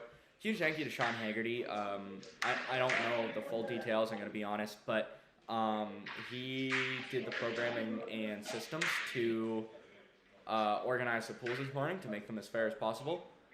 And yeah, so kudos to him helping out in that regard. From my understanding, that system's based off a fair amount of math. So reliable data is what I'm saying to make these as even as possible. Of course, there's always going to be opinions about what's the stronger or weaker pool. It's impossible to get it perfectly right or perfectly balanced, but I would say right now with what we're looking at, this is just about as even as it gets. I'm going to take a quick break while we wait for the next game to get started. Looks like there's another 3 minutes before we have the next match, so this is a good time to grab some water, grab a coffee, grab a snack, use the washroom if you're quick, but I'll be right back.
All right, getting back into the action here, and while we're doing that, actually, I'm gonna change something real quick. Boom, and then I just want to see. Oh, that's so much cleaner now. That is so much cleaner. Whoa! Michael hopped into the stream just to say hi. Hell yeah, brother. Hell yeah. At the table, we have a Sean Hagarty on your right, current World Crokinole Champion, playing against Darren Carr to your left. So this is going to be a great match, and I believe we have a few more matches to go before we get rocking and rolling here. Now, I feel like I missed something because I thought we still needed to see Grant Flick at the table, but could be mistaken about that. I don't know. Maybe I missed something in the rotation. Maybe I messed something up. But either way. No, not my mistake. I'm just confused. But either way, action to start here very soon. See Hagarty. I think he started to the left of this table, so I think we're down to the final. This might be the final match now. So either way. Yeah, please remind me, did we see Grant Flick in this stream? Let me go all the way back. Who was our first match? First match was, yeah, Hagarty. Oh, they have started. My, oh my. What is going on? Okay, Hagarty has a 20. And they have 1, 2 shots out. It's Hagarty's third shot, I believe. Sorry, I got distracted. Trying to figure out. Oh, he's the anchor. Okay. Shoot, my bad. Okay, cool. I was trying to figure out. I was like, there's got to be an anchor. Okay, yeah. They set that up because I'm live streaming here, of course. Yeah. Wow. I am unintuitive. Thank you, Harper. I appreciate it. That sounded sarcastic. I do actually appreciate it. You're a gem. You're a beaut. Yeah, so the one person we haven't seen play, Grant Flick, being the anchor for this pool, so huge kudos to him on doing that. But either way, we're into the final match now, so what's going to happen after this, once we're done with the action here, there's going to be an intermission. We're going to have an intermission screen up. We might do some interviews with players in between. We might show off some things. We recently announced with the World Championships, the world's biggest crokinole board, which is sitting in our shop. So we may have that up on the screen for a little bit. But, yeah, other than that, pretty cool. Nice 20 from Carr there. Beautifully done. We're down to, I believe, the final 2 shots for each player. Carr guttering his shot. Very smart move. And that is that. Carr taking the first 2 points of this match. We have 3 more rounds until the intermission.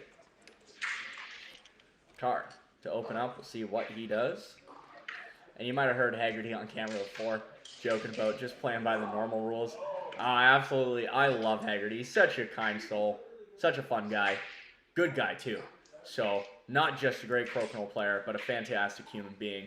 If you haven't had the pleasure of meeting this guy, I highly recommend you make it happen whenever you can. I'm going to look at what's happening here. Carr's up the feet next. Sorry, it's hard for me to see the chat and keep up with the action. Putting the pressure on me, would I like to see Forced Gambit become the rule of crokinole? So to answer that, first off, I'll say this is personal opinion only. My opinion does not represent or reflect any of the thoughts necessarily held by Tracey boards or any of those associated. However, also, I don't represent any official party whatsoever. I am a stallion, a free stallion, doing what he likes and saying what he pleases in terms of opinion. Now we've well established my opinion's not connected with anything. I'm neutral. With all that lead up, I wouldn't mind if this became the official rules. I do get the argument to not have it as so. For a lot of players, it doesn't really affect anything. It's really only for the top players that the change is necessary, but then like you need to have it one way or the other. The one argument I've heard in favor for it is most new players accidentally play by Forced Gambit rules anyways. Can't hit an open 20, and then the other player can't get it off. So, like, that's normally how it goes anyhow. So, and it's not that hard of a rule. I think the only thing that's making it difficult to pick up on this new rule is that these players have been playing another way for 5, 10, 20 years, right? So I think that's the main reason why there's like people are always resistant to change is my thing. So in short, it became the new rules. It'd be cool. I think we're a long shot away from that happening, and it'd be cool. It'd be cool and fun to see that happen and be part of a big Crokinole historical thing.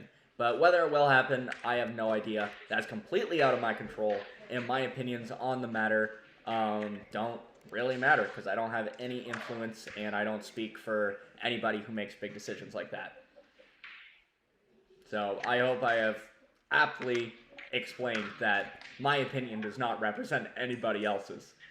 So either way, Carr, great position right now. He's up 4 points, currently with a 20 and with the hammer, although Hagarty soon to have 2 pieces on the board, trying to get play back to the inside.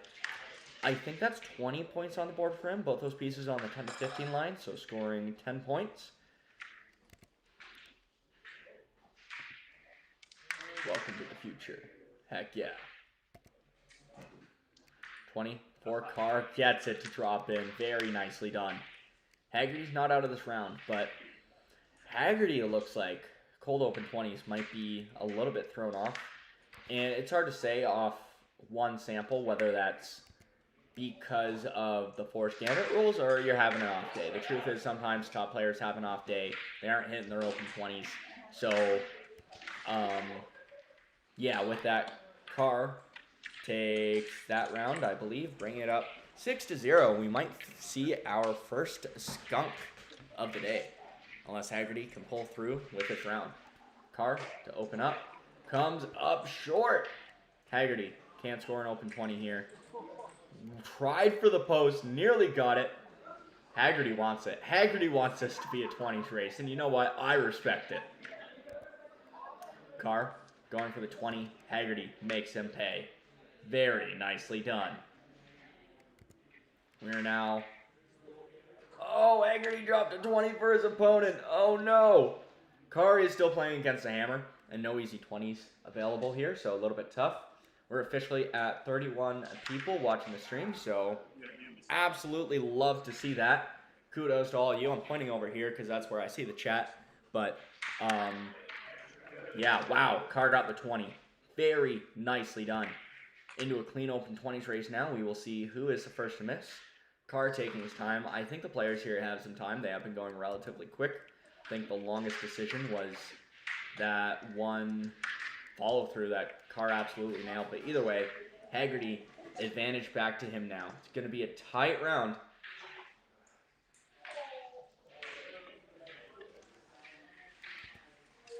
Carr doesn't get the 20. Passes the chance to Hagarty. Also doesn't get it. We are very quickly diving into a messy board. Sorry, I keep putting my hand here. I just want to rest on my chin. I'm so used to, like, I'm realizing that's something I do while I commentate, which doesn't normally matter when I do matches, but in this case where you can all see my face, maybe I just hide my face. Do people care to see my face? I don't know. When I get more amped up, it's going to be more fun. But either way, down to the final shot for each player. Hey, you're glad we're live again. Pleasure to be doing it.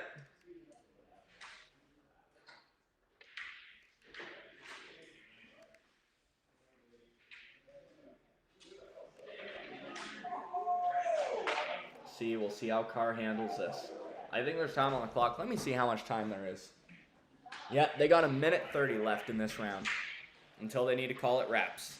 So Carr having the time to think about it, and as soon as Carr shoots, even if the time runs out, the rule is you go to the hammer shot.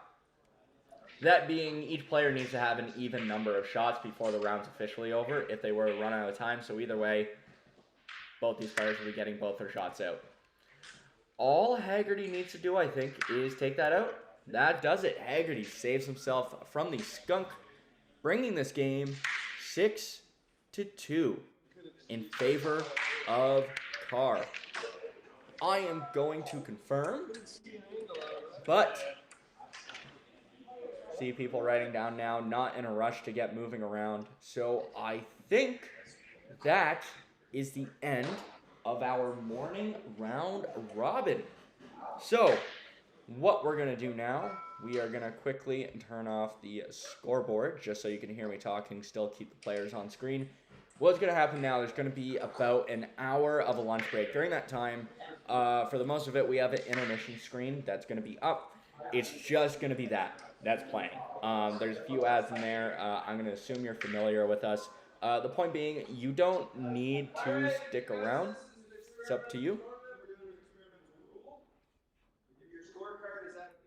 Gonna go over here so you don't have to listen to them talking. But yeah, so right now we're gonna do an intermission. It's gonna be about an hour, gives people time to have lunch. I don't know what they're doing for lunch. I'm out of the loop on a lot of things. But sometime during that intermission, I'm gonna come back with information on what's happening for the afternoon. I believe play starts at 1 p.m. EST.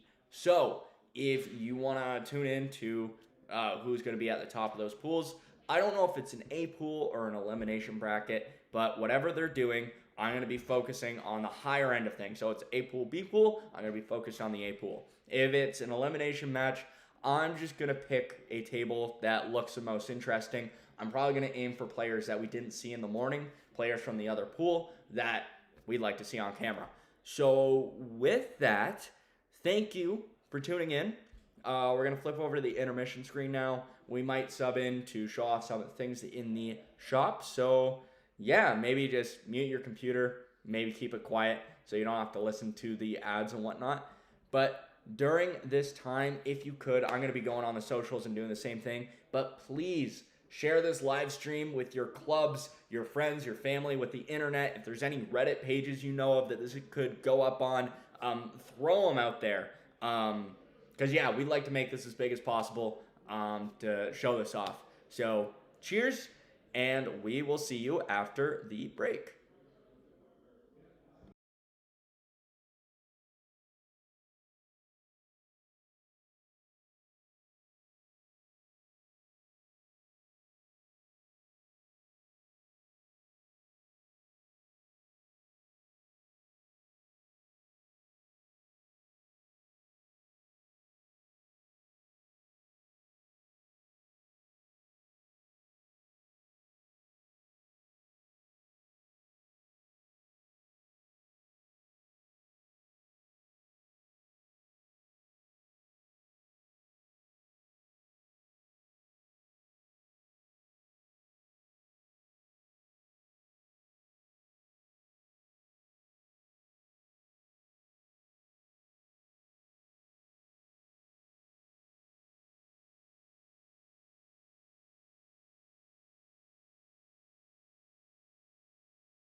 This live stream is brought to you by Tracey Boards, the official board builders for the World Crokinole Championships and the boards being used at the Elmira Winter Crokinole Classic. Smooth, consistent, and built to precise measurements, Tracey Boards offers the best crokinole experience regardless of your skill level or your intentions with the game.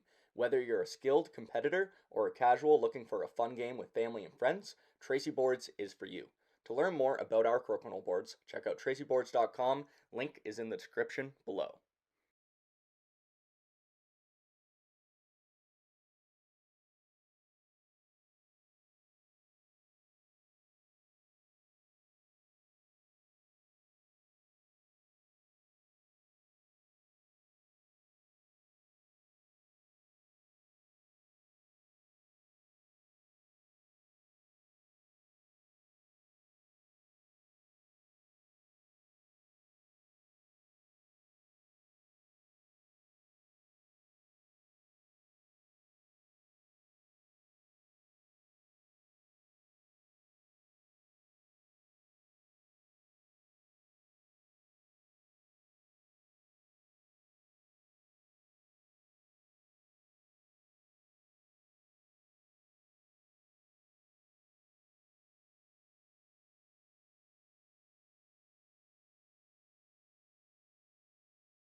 If you want to know how to play Crokinole, we have the resources for you. If this is your first time ever seeing the game and you have no idea what's going on, what the rules are, or what the objective is, you can watch one of our many How to Play Crokinole videos. To get a quick rundown, you can watch our How to Play in 2 minutes, you can see our more extensive beginner's guide, or you can see our deep dive into the National Crokinole Association rules, the rules being used at the Elmira Winter Crokinole Classic. If, however, you already know the rules and you want to know how to actually play the game, how to get between the posts, how to hit opponent pieces off the board, how to score 20s, and how to not end up in the gutter every other shot, then our Crokinole for Beginners series is for you. This is for the people who don't have the luxury of going to a convention or a club or being around players who already know the game. Get the answers to every question you could possibly have to improve your skills in the greatest game on earth. The links to all these videos and playlists are in the description below, so happy flicking and enjoy the rest of the stream.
Karuka is the newest dexterity tabletop game that is sweeping the nation. Imagine pool, snooker, and caroms rolled into one action-packed board game.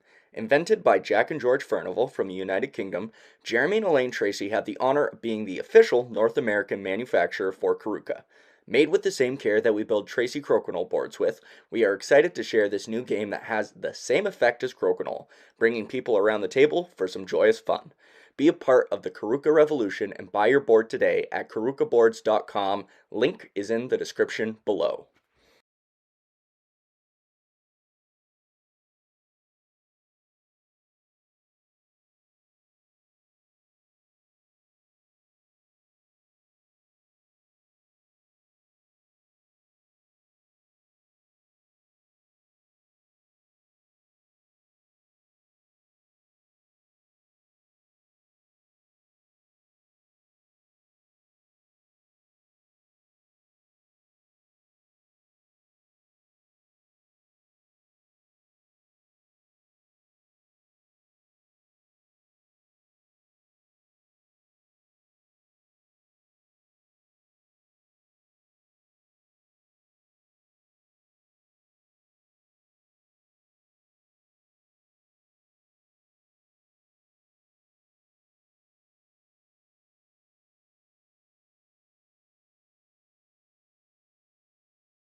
This live stream is brought to you by Tracey Boards, the official board builders for the World Crokinole Championships, and the boards being used at the Elmira Winter Crokinole Classic. Smooth, consistent, and built to precise measurements, Tracey Boards offers the best crokinole experience regardless of your skill level or your intentions with the game. Whether you're a skilled competitor or a casual looking for a fun game with family and friends, Tracey Boards is for you. To learn more about our crokinole boards, check out traceyboards.com. Link is in the description below.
If you want to know how to play Crokinole, we have the resources for you. If this is your first time ever seeing the game and you have no idea what's going on, what the rules are, or what the objective is, you can watch one of our many How to Play Crokinole videos. To get a quick rundown, you can watch our How to Play in 2 minutes, you can see our more extensive beginner's guide, or you can see our deep dive into the National Crokinole Association rules, the rules being used at the Elmira Winter Crokinole Classic.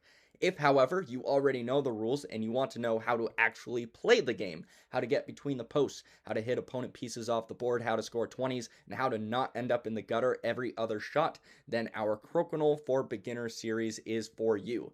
This is for the people who don't have the luxury of going to a convention or a club or being around players who already know the game. Get the answers to every question you could possibly have to improve your skills in the greatest game on earth.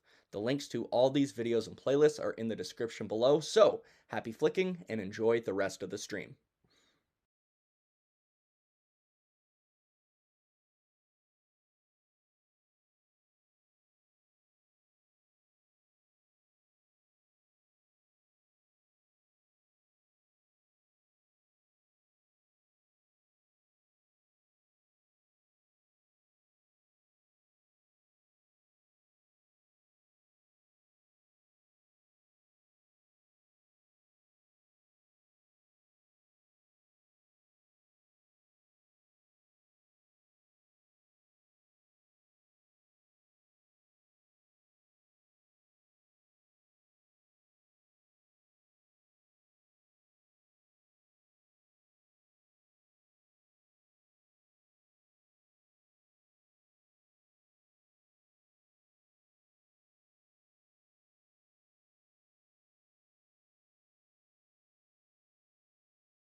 Karuka is the newest dexterity tabletop game that is sweeping the nation. Imagine pool, snooker, and caroms rolled into one action-packed board game. Invented by Jack and George Furnival from the United Kingdom, Jeremy and Elaine Tracey have the honor of being the official North American manufacturer for Karuka. Made with the same care that we build Tracey Crokinole boards with, we are excited to share this new game that has the same effect as Crokinole, bringing people around the table for some joyous fun. Be a part of the Karuka revolution and buy your board today at karukaboards.com. Link is in the description below.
This live stream is brought to you by Tracey Boards, the official board builders for the World Crokinole Championships, and the boards being used at the Elmira Winter Crokinole Classic. Smooth, consistent, and built to precise measurements, Tracey Boards offers the best crokinole experience regardless of your skill level or your intentions with the game. Whether you're a skilled competitor or a casual looking for a fun game with family and friends, Tracey Boards is for you.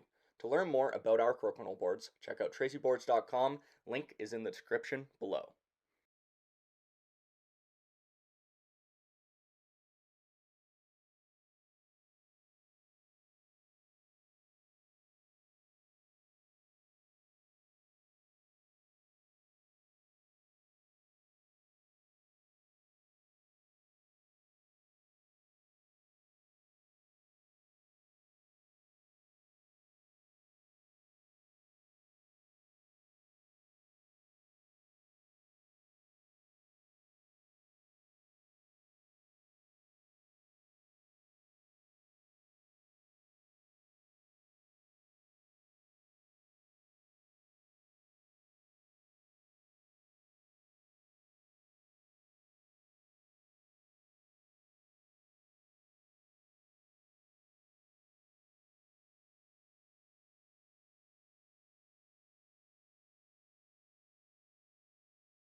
If you want to know how to play Crokinole, we have the resources for you. If this is your first time ever seeing the game and you have no idea what's going on, what the rules are, or what the objective is, you can watch one of our many How to Play Crokinole videos. To get a quick rundown, you can watch our How to Play in 2 minutes, you can see our more extensive beginner's guide, or you can see our deep dive into the National Crokinole Association rules, the rules being used at the Elmira Winter Crokinole Classic. If, however, you already know the rules and you want to know how to actually play the game, how to get between the posts, how to hit opponent pieces off the board, how to score 20s, and how to not end up in the gutter every other shot, then our Crokinole for Beginners series is for you. This is for the people who don't have the luxury of going to a convention or a club or being around players who already know the game. Get the answers to every question you could possibly have to improve your skills in the greatest game on earth. The links to all these videos and playlists are in the description below, so happy flicking and enjoy the rest of the stream.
Karuka is the newest dexterity tabletop game that is sweeping the nation. Imagine pool, snooker, and caroms rolled into one action-packed board game.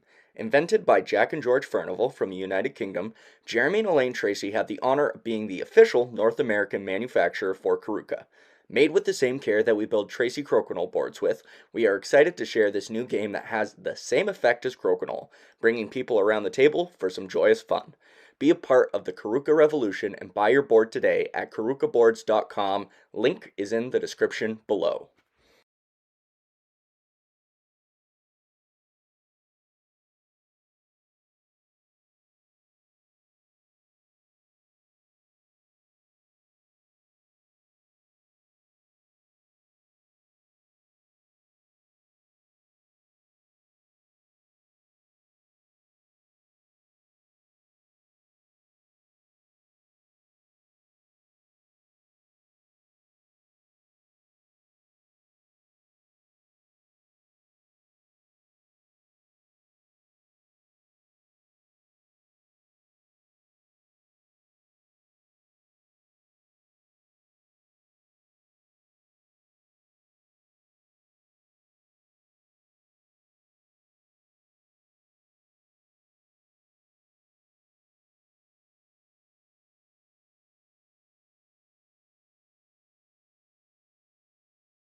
Welcome back, everybody. We are here for the elimination bracket. I just want to give a quick rundown to the viewers before we get to the action. We are taking the top 12 to get a bye into the top 16 elimination bracket. The bottom 8 do a play-in round. All these games are races to 9 right up to the finals. In the play-in round, we have Sean Hagarty versus Fred Slater, Darren Van Gameren versus Ron Langill, which will be the first match we focus in on, Grant Flick versus Reed Tracey, and Jesse Wiseman versus John Conrad. Before we get to the action, and to give myself a little bit of time to set up, here is the board we have at the biggest board that we are now tuning in for. So we'll have that on screen.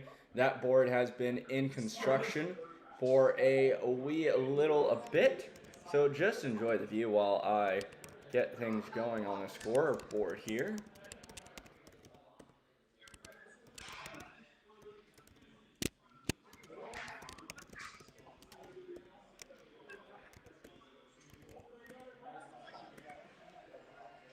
Okay, that should be good. So I'm going to flip the camera over to where it needs to be in game, and then I'll give the people a thumbs up, and we're going to get rocking and rolling. So I hope you are ready for the action. This is a great time to share the stream with your friends, get people going, because we are officially back. And again, check out that big, pardon my French, fucking board in the background.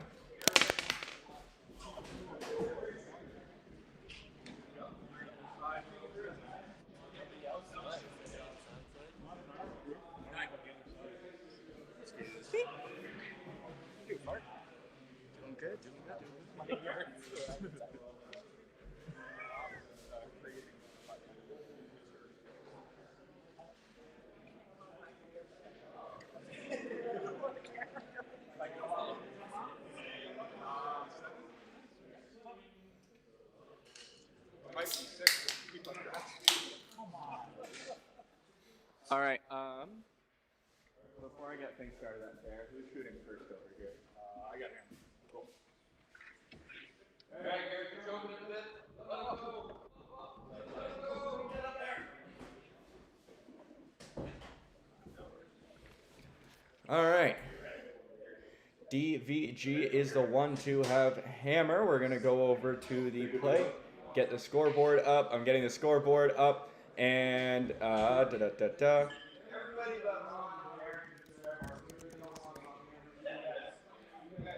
First shot to Langill. We're good to go. All right. Ron Langill will start with the hammer. This is a race to 9 points.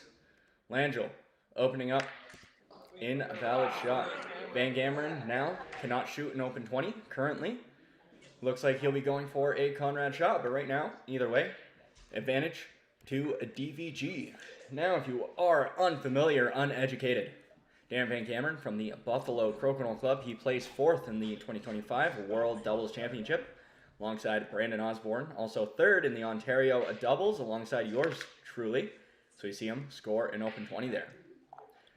Langill going for a touch 20 of his own. Right now, this is the bottom 8 players from the initial round robin playing into the top 16. The matches from here on out will be elimination matches. Let us know in the comments who you are cheering for as we see a nice touch 20 out of Langill. Open 20 chance for DVG comes up short. Yes, Robert Monroe. DVG back in the house. Now, we didn't get to do any player interviews in between, but I think I'm okay with that. Players didn't have a lot of time to eat pizza. We didn't organize very well in terms of food. We like to pride ourselves on running a good tournament, but on the department of ordering food in a timely manner, did not do super well at that. But either way, coming down to the final few shots, Darren seems to have a great hold on this match. Final 2 shots, 3 red pieces in play, Van Gameren's hammer. Nice double from Langill. Pressure's really going to be on Langill to score a 20 on that final shot. If he does that, if he gets this angle in 20 here, even then, all Van Gameren needs is a valid shot. So I think this round will be going to Van Gameren. Yeah, even with the angle in 20, it would have been tough. First 2 points going to DVG from the Buffalo Crokinole Club. Also plays with the St. Jacob Club. Misses that shot. Misses that shot. That is a tie round there, I believe. So, tied 1-1. So we head into the second round. At this point, it does matter a little bit if I mess up on the scoreboard. It doesn't affect their play, but giving reliable information. On the other hand, Van Gameren finding that perfect spot. I know Van Gameren likes to land there for the forced gambit because it forces the other player to be very careful with their shot. Kind of right between the middle laneway seems to be the perfect spot to do that. So, great execution on his part. Knowing what he was going for, knowing that he likes that shot. Van Gameren looking to punch through his own, being very careful here. Nicely done. Removes that piece. Langill with the single off. Now, my only concern about that strategy is if the other player gets a double and the doubles are nicely lined up in this spot, like I'd say right now, this is a great double opportunity. And if Langill gets this, then he's in a very advantageous spot, as we see here. Yeah, Langill very much in control of this round. Van Gameren ends up on the outside. Down to halfway through the shots. I don't think Van Gameren gets this back in the house. He's going to have to peel. Langill looking to make that mistake hurt. Can he get the 20? He does. Rotten Ronnie. Now, Ron Langill, for those of you who haven't seen him before, he was in the finals of the 2026 U.S. Open alongside Josh Carrafiello. Also made it to the finals in the 2024 U.S. Open with Paul Brubaker. And I believe, if I'm not mistaken, won the U.S. Open the first year it was running. I could be wrong. That might have been my dad and Reed. Or maybe they didn't win it. I don't know. Either way, whatever he's won, I do know for sure. Langill won the second round, bringing his score 3-1. Favor of Langill. Seeing people start to tune in now. Again, since we just started this up and we were on a break, please, if you can spare the time to share this with your groups, be highly appreciated. Just send this to a friend, send it to your clubs, wherever you can think of. Would absolutely love it. Only if you want to, if you're enjoying it. If not, hey, that's fair enough. Van Gameren looked like he was going for a touch 20 there, not quite able to get it. We'll see what Langill does here. After this match, what we're going to do, depending on how many more games are going, we'll move the camera and try to get some other action. And at some point, I'm going to elect somebody to help me out a little bit. If, whenever somebody out and they aren't playing, to just move the camera around and make sure that it's focused on the action. Looks like we are getting an official call from Gina Schick in the background, breaking out the flashlight to see if that red piece is on the line or not. Gonna see here, and looks like with Gina's confirmation, that red piece is still in play. Van Gameren working with hammer right now. That is very good to have that extra piece. Okay, company shops, they're sharing the stream. Cheers to that. Is it like a little watch party? Or, oh, you're sharing the, sorry, yeah, you're sharing the link. Okay, gotcha. I thought like there was a group watch party. That would have been cool, but maybe next time. I would do it. I'd definitely do that. But either way, 2 pieces for Ron on the board, but DVG at this point is just going to keep play to the outside. And Ron's just going back and forth with him here. I don't know if he thinks he can get in or not. Yeah, he finally peels there. There we go. And just so you know, we have confirmed with the volume in the room, they shouldn't be able to hear my commentary. That might be a little bit different when we get down to the finals, but in the morning we confirmed they can't hear me with the noise in there. If that ever changes, I will stop commentating. While this isn't an official tournament, we are going to follow official rules the best we can. Rotten Ronnie! Rotten Ronnie scores that 20. And Van Gameren can't quite catch up. That is another tie round. Bringing the score 4-2. Again, this is a race to 9, so a slight advantage to Langill right now. And to open up, it'll be a DVG for round 4. I'm trying to think of other accolades under Van Gameren's belt. He won the North Carolina doubles alongside Michael Barth. That was at Tantrum Con. He also won the Crokinole Olympic doubles in South Carolina alongside Jeremy Tracey. So he's had a few Tier 2 and Tier 3 wins under his belt. A few high-ranking finishes in Tier 1 events. He was a quarterfinalist in London, so yeah, he's done quite a bit, and we see him just showing right there with that 20. Was that a thumbs up? Hell yeah, dude. I want to get more people emoting on the camera.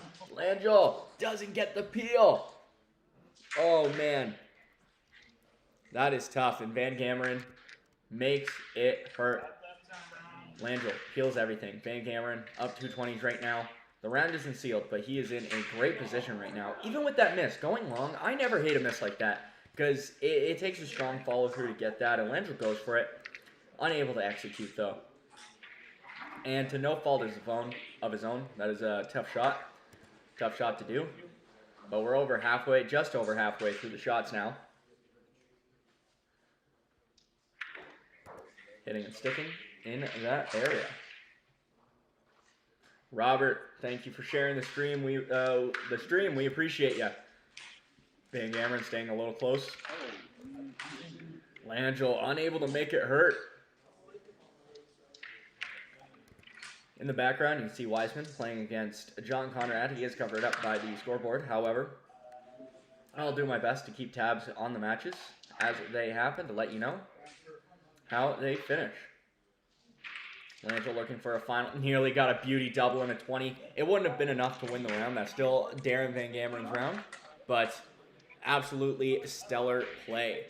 Now, if I'm not mistaken, I believe both these players are currently in the top 10 of the National Crokinole Association standings. So they have had great season performances so far. And I'm going to have a blog post coming out on it soon. But fun fact, given my math, there is currently only 4 people right now who will be able to win the National Crokinole Association Tour. And that is Sean Hagarty, Josh Carrafiello, Ryan Burr, and Devin Fortino. Gonna have a blog coming out soon, breaking down the math on those matches. But Langill dropping a 24 Van Gameren, also leaving another backboard. We'll see if Van Gameren runs away with it. He might just play it safe. Went for a double and a 20. Got the one off, demoted the other one pretty far, and Langill comes up short. This is what we're here for, folks. This is what we're here for. What? What was that? That was unintuitive. Van Gameren Van Gameren with the backboard. Gets another 20. He's up 3 right now. He's in a great position. Langill does have 3 pieces on the board and a beauty double bump and run. But fantastic play. Might be looking for another double, although the single off I think is fine here. Langill does have 3 pieces on the board, but they're not in areas that allow him to win the round. So a lot of pressure on Langill as he goes for that follow-through. And I see your question. And yes, if it's an off and a 20 for the second player's shot, that would be a 20 for both players. Now, I think everybody's kind of clued in that you shouldn't be taking the other person's piece off, aside from Simon Dowrick, I suppose. He was the only one. I think he's the only one we saw mess it up on camera, which I find funny. I had fun pointing that out. But, yeah, if it's an off and a 20, then that's a 20 for both players. And I hope it doesn't happen, because on the scoreboard end of things, that is a logistical nightmare to take care of. Probably just an undo button, but either way, Van Gameren taking that round, taking the lead, taking it 6-4. Now over halfway to the 9-point goalpost. And looks like DVG, the first to shoot. Going long on that first shot. That is unfortunate. I'm a little bit surprised because most of the shots he's trying to come up short just between the posts. So a little bit of an odd mistake. Langill seems to be picking up on the strategy that Hagarty talked about, bouncing off that near post. And right now, advantage to Langill, having play on his side of the board. Pushing in a little bit more than he would have wanted here. This is not an ideal spot for Darren, but still not on the outside, although that shot right there, that could put DVG in trouble. Taking a second here. Trying to get the angle in. Gets in. Very nice. Now, Langill, we've seen him a fair amount this tour, aside from the U.S. Open finale, which was a fantastic match, by the way. He was also in the quarterfinals of both the London and the Windsor Crokinole Championships. So, a lot of high-ranking finishes at Tier 1 singles and doubles events. Van Gameren here with a double on the outside. He might be able to angle in. Kind of a Hail Mary. He loses a shooter. This is good. Opportunity for Langill to get an open 20. And he does. Van Gameren's not out of this round yet, but it's going to be very tough. And he goes long, and yeah, if Langill rolls away here, that's going to be pretty much sealed. Doesn't quite get the roll away, but very tough spot. Even if Van Gameren gets his 20, though, he needs a complete mess out of Langill to win the round. Yeah, wasn't going to much matter anyways. Langill gets a second 20, putting the nail in the coffin, tying it up 6-6. Ladies and gentlemen, we have a math. Please let me know, are there any fans from the Buffalo Crokinole Club tuning in to this stream right now? If you are, give us a whoop whoop in the chat. Langill opening up right in front of the post. That is a very nice spot. Now, posted shots I'm kind of interested by because on one hand, you can't get the off anyways, so, or you shouldn't get the off anyway, so I don't know if you really want to, if it matters if you're near a post. It also, because there is a posted 20, that is a somewhat easier shot than the long drift to a post. So I'm curious if that's a strat. The only other consideration is if you get perfectly in front of a post and they can't move it at all, could be a good spot to be, but that would require a high level of precision. So I'm very interested to do the breakdown of the strategies afterwards. Now, with this camera alone, it is only a snapshot into what's going on, but I mean, you know, still good fun. Van Gameren taking something off the board, looking to angle in here. This man loves his angle ins. Hides right behind a post, and with Langill's own piece in the way, that was a rude shot. I'm realizing now, that was a rude thing. That was very nicely done by Van Gameren. Van Gameren right now working with a hammer. He has to play to the far side of the board right now. We could see Langill play defense, but we're going to see. Van Gameren heals. Very interesting. I don't know if I'm missing a 20 here or something, but Langill comes up short. Heavy hanger for Van Gameren. Will he capitalize? He does. Now, that doesn't mean that his peel before was the smartest move, unless he doesn't think he's really getting those shots to the post. If he thinks I'm not playing to the far side of the board and he'd rather just play to the middle, that's fine. But, yeah, I don't know. I'll ask him about it after. He's fine with me criticizing, so we're chill. We're good. Final shots here now. Van Gameren hits there. Langill needs an angle in 20 to make Van Gameren shoot. Looks like Jesse and John Conrad are wrapped up in the background. We'll see how that match went after the action. Van Gameren's final shot. Gutters it. Very nicely done. Doesn't want to risk it. DVG now 1 point away from winning this play-in match. So pressure on Langill. He can't afford a tie. Can't afford a loss. Something else I'm really curious about is if there's more tied rounds than you typically see. Just because there's more pieces in nature on the board, I don't know if that makes sense. I don't know if that logic pans out. Yeah, I guess we'll see afterwards. And the other important thing to note is I don't normally have this much information on a given tournament. It's usually the elimination brackets that we're just looking at versus the entire round robin. So, hard to say. I guess we can go back through the scorecards and see what exactly happened. And maybe compare it to the Elmira ones if we still have them. But either way, Van Gameren soon to have two pieces on the board in a great position right now. He is playing against the hammer. So a bit of pressure on him to get both his pieces up into the 15. He could be waiting for a mistake out of Langill, trying to get a hide. He pulls play back there. So Langill forced to play to the more available piece. And we might see Van Gameren just keep pulling play back until Langill has to play to the outside. And Van Gameren gets 3 pieces on the board. Not like that. Oh, no. Now Langill in a very good spot. In a very good spot. Getting that piece off. Now, something interesting that could happen, depending on where Langill ends up here. Let's see. Gets he off. I'm seeing a double angle in 20. If he hits this, what a beautiful way to win. He went for the... I think he was going for it, but didn't quite get it. He's going to come down to the final shot. I don't think Langill will have a 20 here. Langill stays too close. If Van Gameren gets the off in the 20 here... Nicely done. Nicely done. What does Langill need? He just needs to hit that red piece off, I think, and I think that should do it. That does it. Langill bringing it. 8-2-8. Ladies and gentlemen, this is it. Here we go. Final round, we get a fist bump across the board. Langill, right on that spot.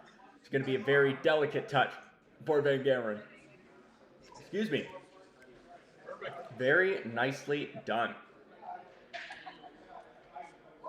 See how Langill handles this situation. Going to be playing through his own to get to that red piece. And now Van Gameren might be set up with a double. That's what I'm saying. This lines up for doubles very nicely. So I don't know if this is really the strat. And Van Gameren does get the double, although ending up on the outside. So a few options for Rotten Ronnie here.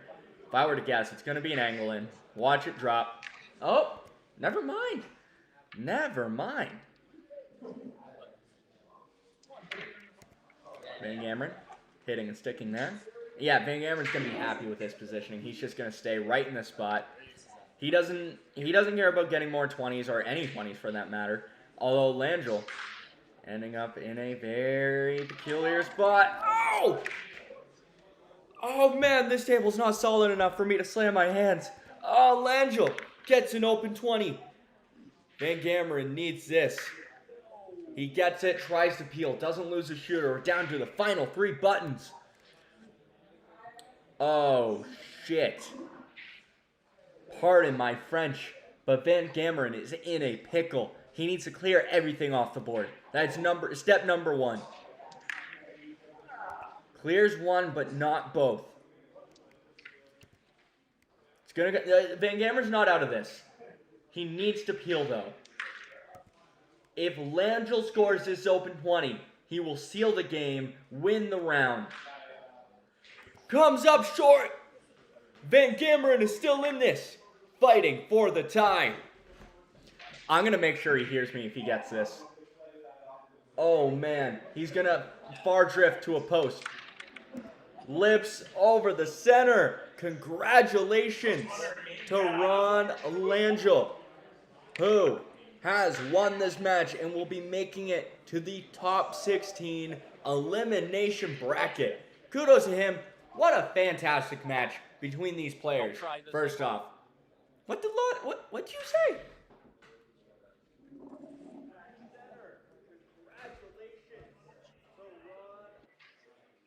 I ended up right there. Which is better than right there. This whole game. I'm seeing what he's saying.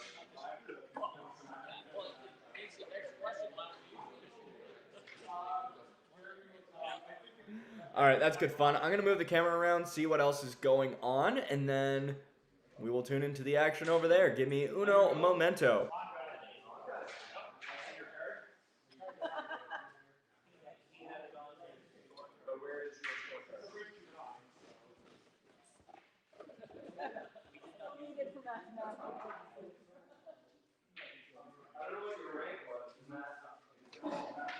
I tried, Garret.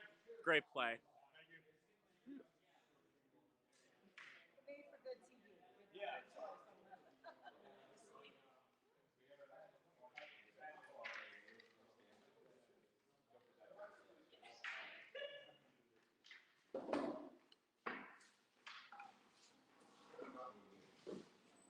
You need anything, Garret?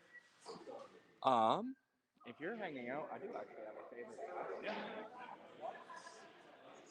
The match here, that's up wherever it may be. Or yeah, once the match here is done, or wherever the camera is, just take the camera and move it to another table. If that's good with you, if you're telling me. Yep. Yeah.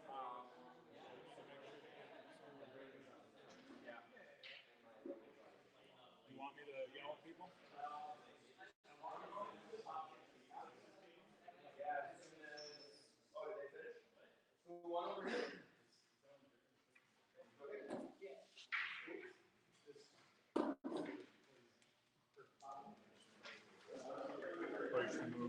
Yeah.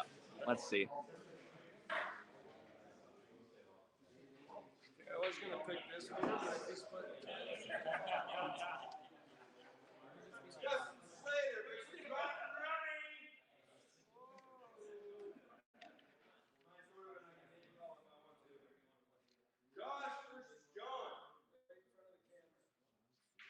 I'm gonna go get a little air, but I'll definitely help you out. Yeah, no worries. Do your thing, man. Grant Flick, Jason Beierling.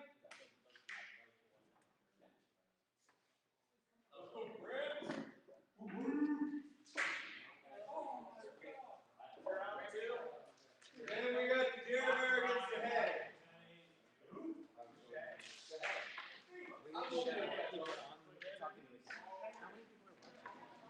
It's like 25 on there right now. Are you playing at this table? Yeah. Cool. Oh, sorry. No, you get through there. You do your thing. You do your thing. My bad. My bad.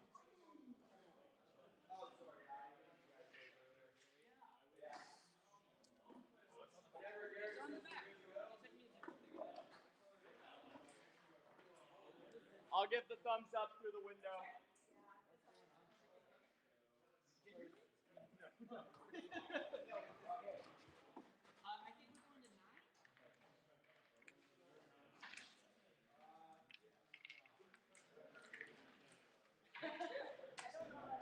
All right, we're gonna get the scoreboard set up now.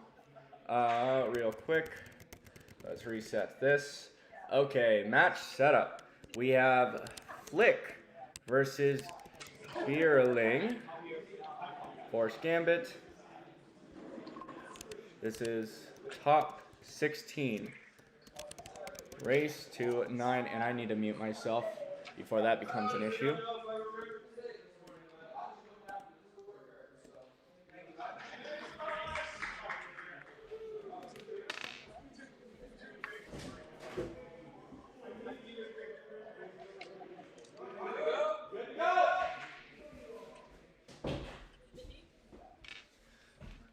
All right, and the action is going to start now. On the left, we have Grant Flick. On your right, Jason Beierling. Flick to open up. Looks like he was going for the posted 20. This is still a race to 9 points. So, Beierling with a potential touch 20 here. Did that touch? We're going to get the answers. It did not. Goes into the gutter. 20 opportunity for Grant Flick on the left. Grant Flick, if I'm not mistaken, was in the top 12 of the World Crokinole doubles this year. Could be incorrect about that, but I believe he also practices a fair amount with Connor Reinman, or runs in the same circles as Connor Reinman. And if you know Connor Reinman, then you know this is going to be a high-level match. Beierling losing a shooter. Looking at the stats. Flick also, okay, Flick staying on the board. Trying to do math here and think about 2 separate things right now. So, from the play-in round, who made it? Hagarty beat Fred Slater, so he made it through. Langill, of course. Flick beat Reed Tracey, and then Jesse Wiseman was taken down by John Conrad. So those 4 players moved on. Everybody else who we listed before is in the top 16 elimination bracket. We're into a clean open 20s race. We'll see if either of these players miss, and this is the first time I think we've seen this all day, matter of fact. So this is turning out to be a banger of a match already. Pressure on Beierling to score this final open 20. Goes long. Grant Flick taking the first 2 points of this match. Who's still in it? Oh, I listed all the players before. Let's see if I can flip over. Let's see. Still in the action, Connor Reinman, Josh Carrafiello, Ryan Burr, Jason Beierling, Ron Langill, Ray Beierling, not DVG, not Reed Tracey. Michael Barth is still in there. Gina Schick, Justin Slater, Andrew Hutchinson, Sean Hagarty, Jeremy Tracey, Simon Dowrick, Darren Carr, John Conrad, not Jesse, not Fred, and then Grant Flick. So, yeah, those are all the names of the people here, and I can't give much more information because I'm trying to stay focused on the play on the table. Speaking of, right now, Beierling up 120 in the cup. Beierling, if you don't know him, please pick up the rock that you are living underneath of and throw it away, because you ought to know about the Beierling brothers. They are 8-time World Crokinole doubles champions. Jason Beierling also has had quite a few successes along the road. 2025 Elmira Winter Crokinole Classic, placed second there. Also the 2024 U.S. Open doubles champion alongside his brother Ray. Pretty much all the time now they partner together. I don't remember the last NCAA tournament they didn't partner with one another. Flick with a beautiful 20. Now Flick is working with the hammer. And 2-1 for pieces of his on the board. Slight advantage right now. Beierling peels, hoping to keep play on his side of the board. And after this match, I have elected Darren Van Gameren to move around the camera, so we'll be hopping around matches. Now, we may not know the scores of those matches when they go in, but we will have a rough idea of how it's going. Beierling following through, coming too close to the center. 24 Flick here. Gets it. Very nicely done. Even with the 20 here, all Flick needs to do is, right now, all Flick needs is a valid shot. He's better off playing to the outside. He's going to play to the middle. This is a relatively... Did that hit?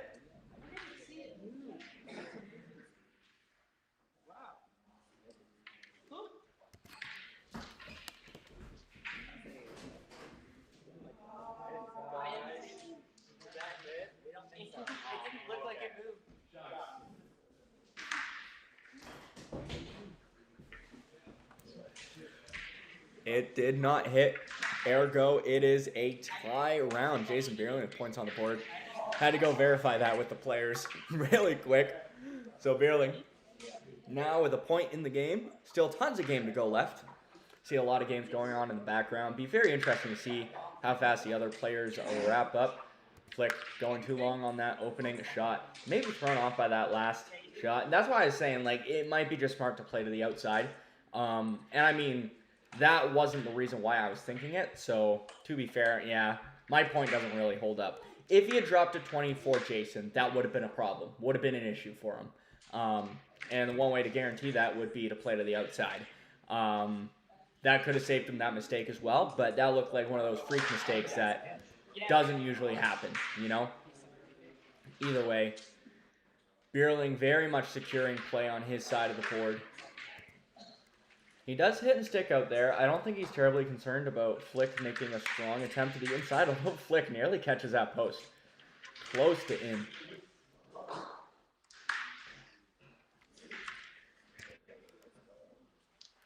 And yeah, plays getting pulled back far enough now that it's gonna be tough. I think Flick's got to call it quits. Beautiful peel, clears everything off of the board. And heck yeah, we're back up to 30 viewers. Welcome in, everybody. By the way, thank you for watching the action as we see Flick drain another backboard 20, playing against the hammer. So we could be looking at another tied round. Pressure a little bit on this open 20 here from Flick, able to get it. We'll see if Beierling holds under the pressure as well. He does, making up for that earlier mistake on the last open 20, bringing the score 4-2. That's 2 tied rounds in a row now. And I'm going to unpin this comment. Or let's... Yeah, we can unpin this now. It's pretty clear what's going on. So, message retracted. Cool. That works. So, Beierling to open up in round 4 of this game, I believe. Invalid shot. Now, Flick can't just shoot an open 20. Goes for the posted. I'm seeing what Flick likes to do. He likes to go for the bounce back 20. I'm very curious. I'm going to have to ask him afterwards. Since he's one of the few going for that, how consistent it is to hit those. Be very curious to see the numbers on that. But either way, Flick working with a hammer, 2 pieces on the board. Beierling might have been going for a follow through, but a lot of chaos on the post in the center there. Doesn't quite get what he wanted.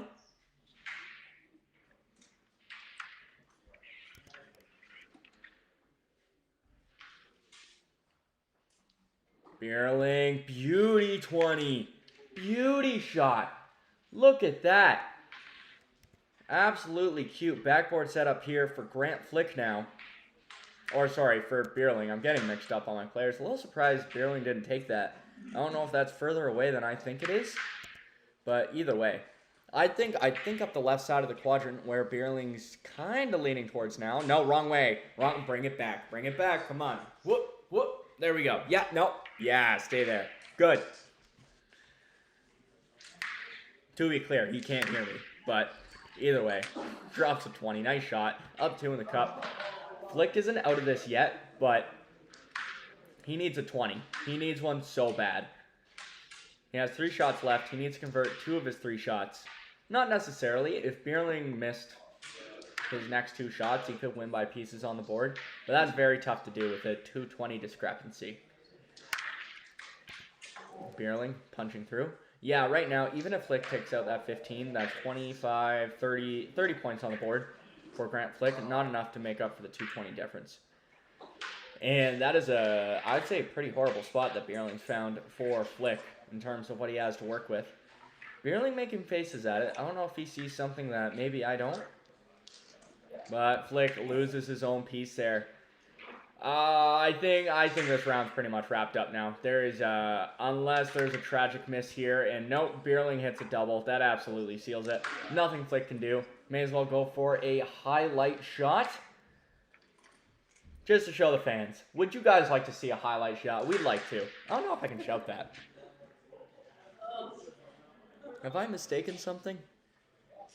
Yeah, no, he's out of this round. There's no reason to be taken this time. Went for something fun. We're all tied up 4-4. Neither player halfway through. Yeah, playing with 6. Yeah, it's a lot more time. Gives you a lot more time to think and consider. Extend play, things like that. Either way, Flick to open up. Finding that nice spot right there. I think he's going for the posted 20s. I'm just assuming that's what he's doing now. Beierling, that is the second time in the opening 2 shots we've seen him just completely hit a post. And Flick makes him pay for it. Beierling not quite able to get the angle in. And what we're going to do after this, if we flip to another table, I'm not going to know what the scores are, which is going to make commentary very interesting. But, yeah, we'll still have the scoreboard up for the rounds. I'll still talk. We'll still get the action, still get the insights. So we're still going to see all the play. Just I don't want to interrupt people and be like, hey, what's your score right now? I'd rather just get the camera set up and go from there. So that's fine. That's the way that is. But just so you are aware. Flick peeling that outside piece. Certainly not. I don't think that's a bad move, per se. Although Beierling nearly makes him pay for it with a touch 20. Very interesting spot. We'll see if Flick can deal with this all right. Should be able to. Very nicely done. Removes it. Doesn't leave Beierling anything to work with. And we're just over halfway through the shots. I'd like to know in the comments, who are people cheering for? We're going to pick sides now. I want people to... I'm on demon time, as the kids say. my villain era. Hey, Shavedo's Crokinole. Mr. Arpad is here. If you don't know Arpad, again, you got to get updated on your Crokinole facts. Out of Budapest, Hungary. Love to see you here, man. Flick getting down to the final shots. Very thin cut through Hogan's Alley. Very nice get. Although now Beierling in a more comfortable position. He wants a 20. He might concede a tie. If he needs to, the tie will work fine. So we're going to see. Yeah, gets the off. Tie here is A-okay. I think Flick's primary goal, take that 15 off and roll away the best you can. That won't do it. Oh, no. Could be a 20 here for Beierling. Doesn't get it. That's another tie round. That is 3 tied rounds we've had this game. Sean v. Justin Slater in final. Now, all right. 5-5. Jason Beierling now up to open. Both players halfway through their shots.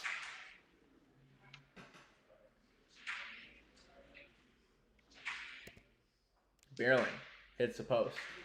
Who do I want to win the show? Anybody but Jeremy.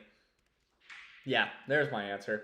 Drop back 20 here for Grant Flick, potentially. Again, these are races to 9, so there's still a bit of work that players need to do. In the background, looks like Jeremy Tracey, John Conrad is wrapped up, as is Josh Carrafiello versus whoever he was playing against. What a 20 from Grant Flick. And of course, we will have updates on that as we go through, as I get downstairs to see what the action is like. And you'll be able to see in the background who's still playing. I'm going to figure out for the quarterfinals who's still in what matches, so it'll be good. And at that point, we're going to get some cameras set up to get the quarterfinals and onward. So with that, if you're looking to tune in for more Crokinole, make sure to stay tuned, because we'll have quarters, semis, and finals out for this tournament. So you can see even more Forced Gambit Crokinole. 34 people watching, and hey, we're slowly increasing in the watching, so thanks everybody who is watching. Feels like a bit since I've said it, so I'll say it again. If you have any friends, family, clubs, groups that you can share this live stream to, a social media you can throw it up on, it would be highly appreciated. If you're liking this content and you want to see more like it, give this some love. And yeah, we'll keep doing things like this. But with that, back to the action. Flick up a 20, and with hammer, Beierling leaving another backboard. Flick doesn't get it. Very interesting. Although Beierling's going to need a follow through to really make this hurt. And after this, as soon as this match is done, I'm going to run and get cameras set up, as we'll be going into the quarterfinal round. So I'll make sure to get as much coverage of this as I can. People want to see Forced Gambit. We're going to make sure you get it. So, with that, Beierling going for an angle. Gets a nice double. But Flick, he's up at 20. I don't know. Yeah, he's fine. Miss, don't miss, doesn't much matter. Yeah, Flick bringing the score 7-5 now, within a round's reach of winning this play-in match to the top 8. And yeah, I would say, I will say underdog, only because we haven't seen a lot of Grant Flick in terms of tournament play, especially this season. I don't feel like we've seen him out a lot.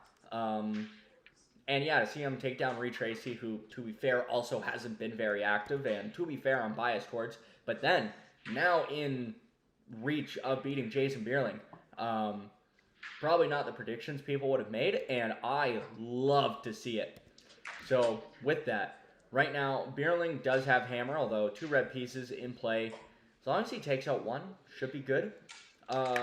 Flick will be looking for a double or a 20. I think he prioritizes a 20. Like, yeah.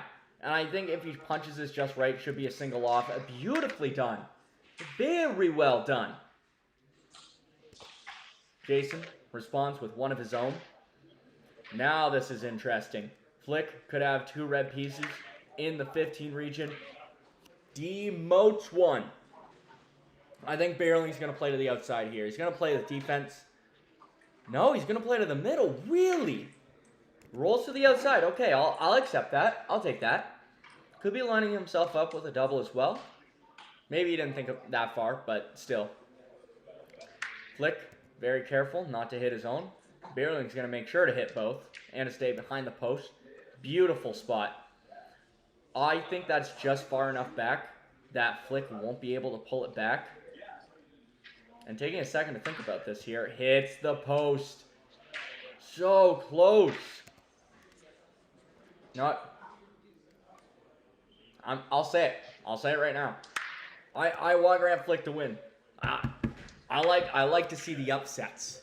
I like to see those. All right. This is Grant Flick's time, and we haven't seen him all season. So for him to come here, and I'm pretty sure he'll be at Worlds, to show here like, hey, I can hang with and beat the top dogs, then yeah, that's gonna be really cool and like pretty hyped to like get to maybe see him in the top of Worlds, top 32, top 12 for doubles, you know. Yeah. But with that, we are into, as Chevados Crokinole would say, a decider round. Beierling to open up post 20. Woo! I hope they heard that one. I said it loud enough. Flick goes for one of his own. Isn't able to get it. Beierling going into this round with a strong advantage. Playing against a hammer, but right now up a 20 play on the board. Pretty good. Pretty good spot to be at. Beierling going to take his time here. Just because he's up, he doesn't have a strong lead right now, so he wants to be very, very careful. Just touches there. Now Flick, soon to have 2 pieces on the board, but that one piece, it hit his hand on its way out, so we count it as an out piece. But Beierling keeps not getting the off, which I find very interesting. But Flick also unable to get the piece off. Beierling staying to the outside there. We're getting very close to the end, folks. And this is looking a little grim for Grant Flick. Down to the final 3 shots. I wouldn't be surprised if Beierling peels here. I honestly wouldn't be surprised if he just peels his shooter, forces Flick to peel, but he gives him an in. Not an easy one, but he gives him an opportunity. Flick trying to clear everything. What a great attempt. But Beierling, he's just going to do the mess around with him. That's what we're calling that. Weird drift on that disc. But yeah, those are so far spaced apart. I don't think Flick gets both. I think we just saw this round sealed. Jason Beierling will be moving on to the quarterfinal round. And yeah, that just about does it. Beierling's going to do a takeout here. He doesn't need to shoot, but he is going to. That does it. Ladies and gentlemen, Jason Beierling has been successful in this match and will be moving on to the quarterfinals. As soon as Flick takes his final shot, I'm going to run down and set up the cameras. Actually, you know what? It doesn't matter. I need to set up the cameras. So congratulations to Jason Beierling winning that match 7-9. I will be right back, folks.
scorecard, you have a scorecard?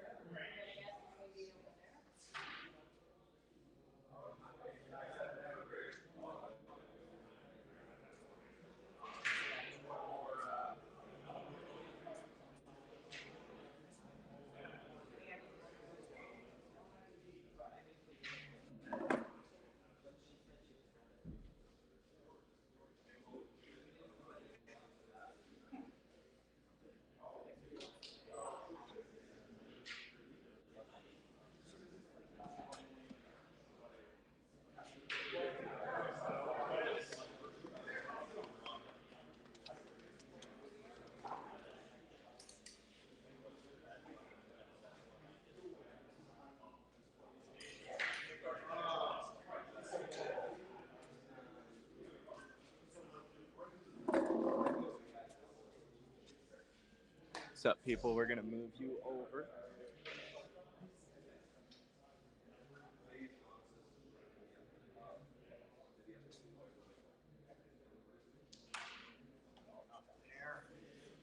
You don't need to know this. You really don't. I can move it if you want.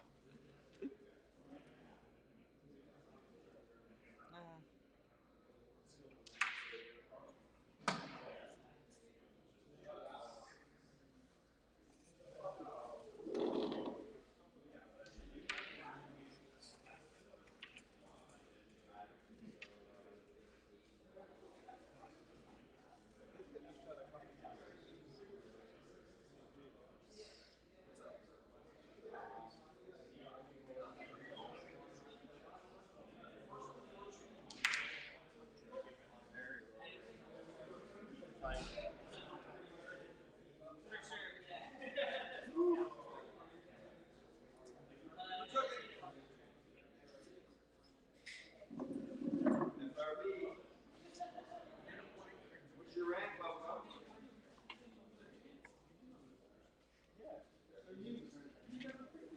All right. Rock Ronnie against Josh. Beierling against Hagarty. Dowrick Well, against saying which two tables were you? Just not that table. That's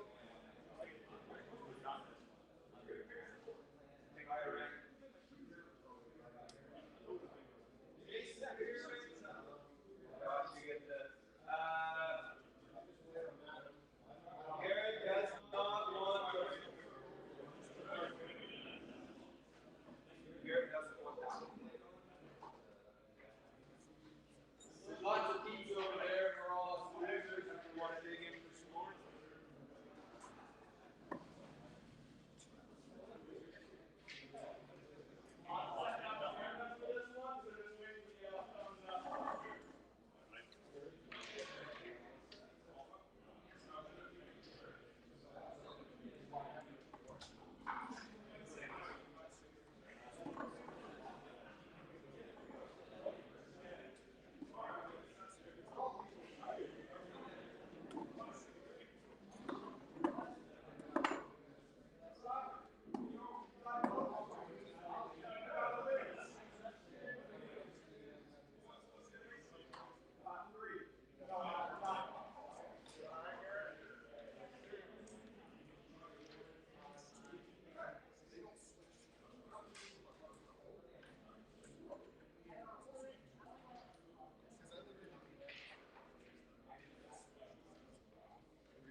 you 1 minute. I'll give you a thumbs up when you're good.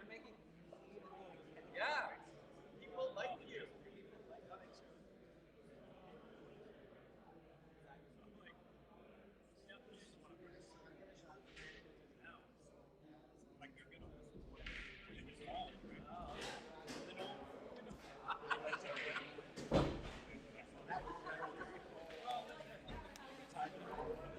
All right. Sorry, we're back now. Gonna do some setup at the table. We have Beierling versus Hagarty in the Forced Gambit quarterfinal. Race to 9. 1, 11, 8. Okay, right. I don't know who starts, but we'll decide that later. But I'm sure the process will. Got a thumbs up? All right. All right, and with the thumbs up, we are ready to go. We have the other quarterfinal matches on camera. The players are set and ready to go. We got a fist bump at the board. Get ready for the action. Hagarty to open up. Nice spot, staying far away from the center. No easy touch 20 here for Beierling. Beierling with the touch there. Again, this is a race to 9.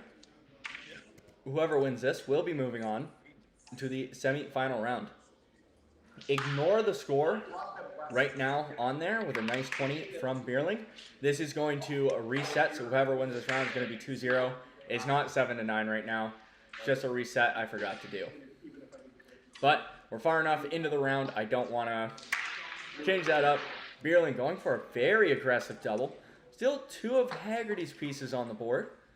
But see what Hagarty does here now.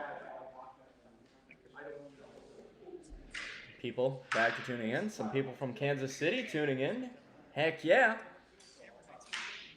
In the other quarterfinal matches, we have, let me think. I'm going to peep out the window in just a second. I know we have Langill versus Josh Carrafiello, who we just saw as a semifinal at the Ontario Singles, so I didn't pick that board.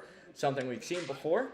In another match, we have, let's see, Ryan Burr versus Connor Reinman. Also saw them in the semifinals at the Elmira Winter Crokinole Classic. Finally, we have Darren Carr and Simon Dowrick playing. Those players are the only ones standing left to go in the matches. And we will have those matches coming out afterwards.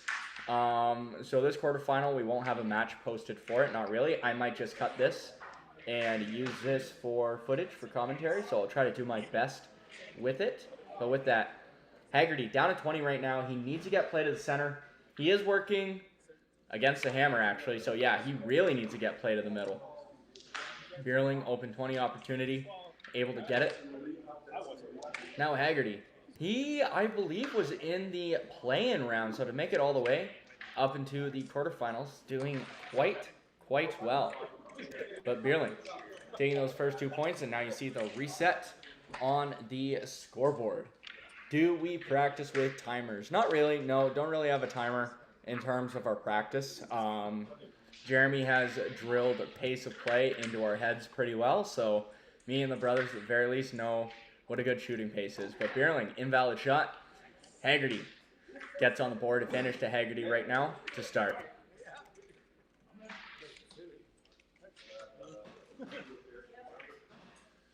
See what Hagarty does here.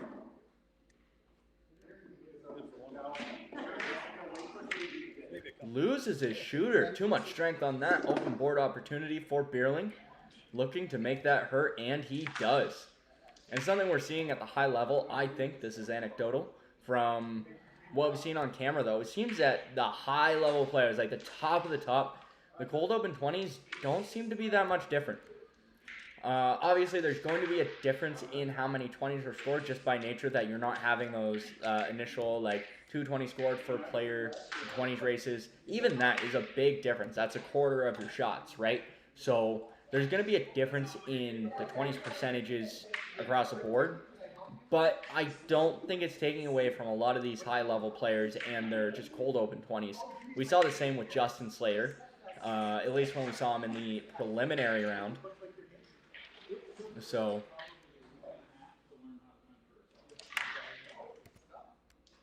Beierling driving through pretty strong there. Hagarty does have 2 pieces on the board, and they are very well spread out. Hagarty could be fighting for a tie. Yeah, you see Beierling making the face now. Beierling's like, I am in a pickle.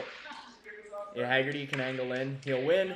He will accept, I believe, a tie. The way Beierling is making faces at that, I believe that is bringing the score 3-1, still in favor of Beierling, though. In the background, I believe his head's out of the picture. He's so tall.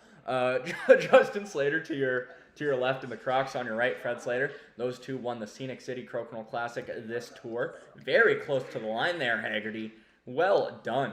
And they also were the 2024 World Crokinole Doubles champions. I believe they won in 2023 as well. They might have won it 2 consecutive years. But either way, Hagarty comes up short. Beierling drains that open 20.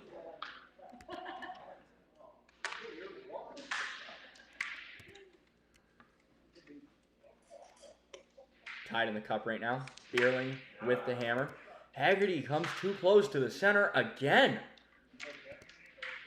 And Beierling makes him pay for it. It's going to be very interesting to see how these other quarterfinal matches go. Because depending how they go, it could be who we don't normally see at the top. But only time will tell. And it's a little hard for me. I don't want to be looking out the window too much to figure out what's going on. Because even if I see a match is over, doesn't tell me much about how the match went in of itself. But either way, Beierling, Hagarty still has a chance. He needs a 20 off the post. Let's go. Pulls it back, but not enough. Or too far, I should say. And Beierling wins that round, taking the score 5-1. And right now I'm going to write down the quarterfinals.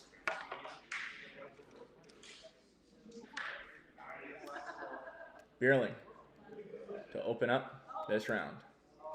Bouncing off the post and leaving a backboard. It's heavy, though. Hagarty's going to have to consider how to deal with this without taking it off. He takes it off. Oh, what? All right. I don't know what they're saying. I hope you guys can hear Hagarty because I want to know what in the heck he is thinking. Very, very unintuitive. Maybe he's just done. Maybe he's just like, you know what? I want my 20. I want my 20s game back. I'm bored of this now. That would be funny. I'm poking fun, of course. Both players, okay, sorry. Hagarty had a shot there. We're going to undo that shot. Hagarty, yeah, he does come up short. Beierling staying to the outside. And I should add a 20 to Beierling at some point. He does have one in the cup because Hagarty removed his piece from the board. Oh, okay, give me a shot to actually give you a 20 on it. Here, I can do it on Hagarty's. Nope, he's got a 20. All right, here we go. As long as Beierling doesn't score a 20 here, we can give him a 20, aptly correct the scoreboard. There we go. Beierling, 2 20s, Hagarty to 1. Hagarty has to peel. Gets play off the board. A final 2 shots happening now. Beierling lips out. Hagarty's entrance is here. Doesn't quite get it.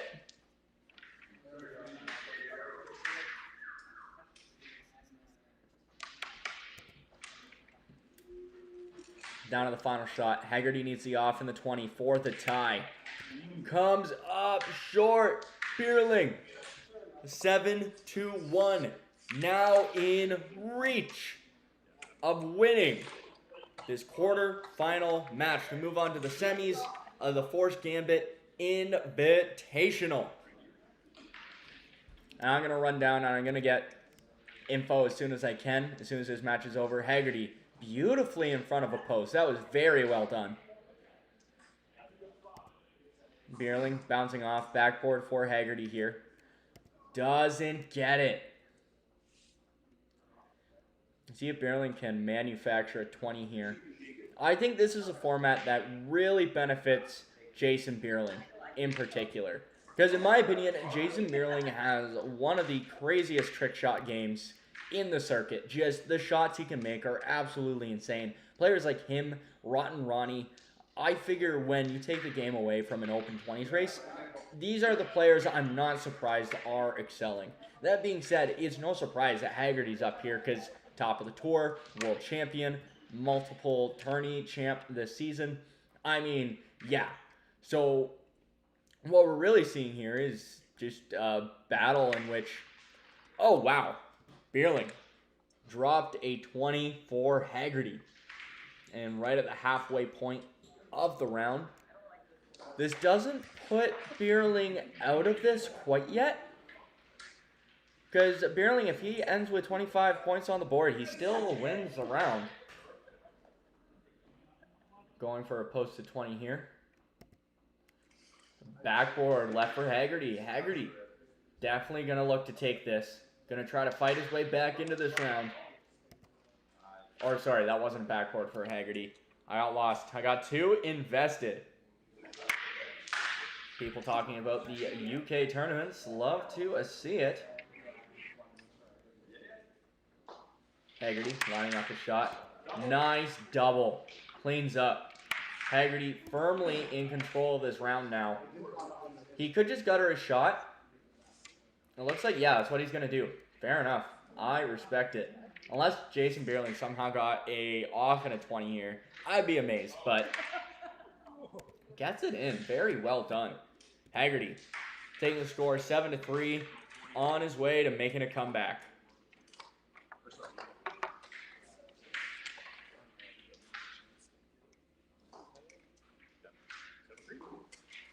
Beierling to open up.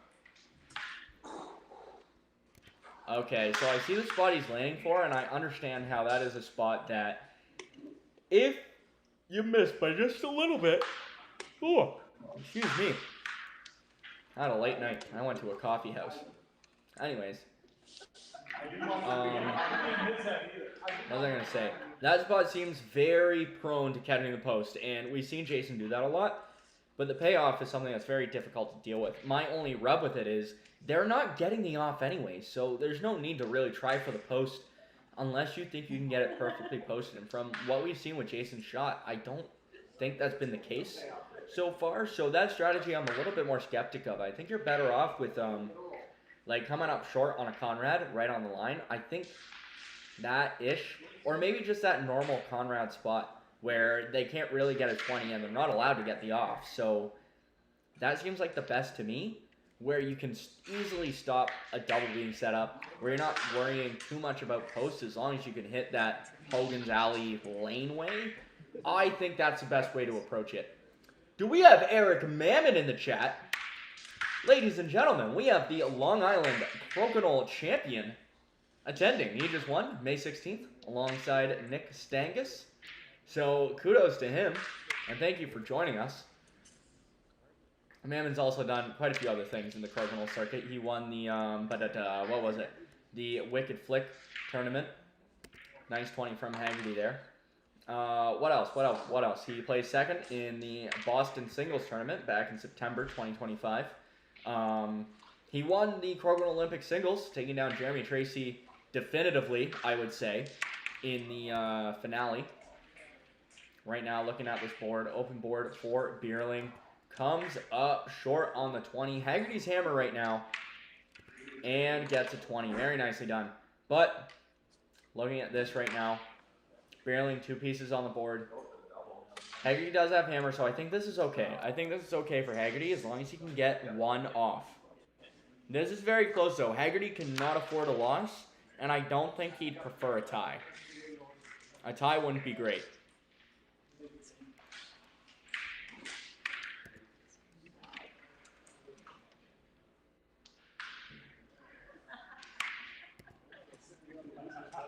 I'm looking at this here. Yeah, I think even a touch will do it.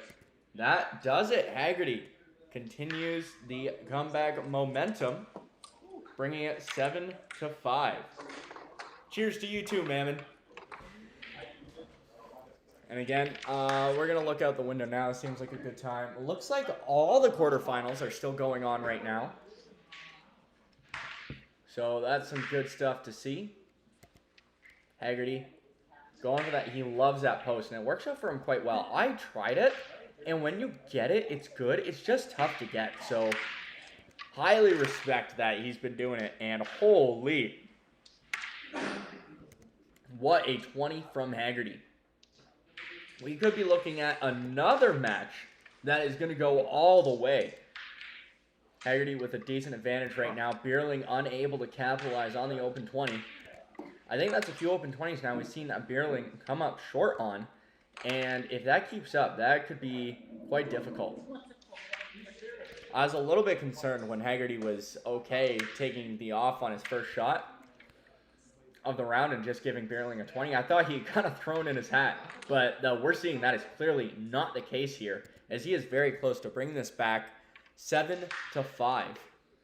What better yet now, he'll be working with a hammer in the final round, which seems to be a big advantage in these games. I would say it seems like hammer has held its advantage. Beierling needs a double and a 20 to tie this round. Now that would put on quite a bit of pressure, but be very difficult to get. Either way, Hagarty tying it up 7-7. And given none of the other matches are over yet, it's yeah, I'm assuming all the matches are going to a similar distance as this. It looks like somebody stood up. Not sure who that is. Beierling finding that spot. Okay, it looks like a few of them are wrapping up now. We'll get the stats on those as soon as we run downstairs and set the cameras up. Beierling looking for a 20. Gets it. Very nicely done. Hagarty on the outside of the board now. I think he has to peel. Gets it in. Holy! What a slice! This is going to be close. This is going to be so close. Hagarty, 2 pieces on the board right now. 25 points total. Still winning this round. But Beierling finding a beautiful spot. Hagarty clears. Now 1 piece on. Halfway through the shots. Advantage, Beierling. Pressure on Hagarty to make something happen. We're going to see it now. We're going to see it now.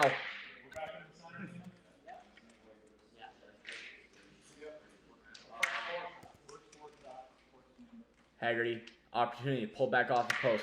A lot more available, but cuts it wide. Could be seeing Jason Beierling take the victory here now. Very close. Hagarty still in it, but just barely. Oh! Oh! They see my hands. Now, oh, I'm sorry. Holy! What a round, Jason Beierling. Winning that and moving on to the semifinal round. I'm going to switch around cameras now. Ah, what a beautiful shot. Beautifully played game.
kind of setting up the second round. That's what I was trying to do.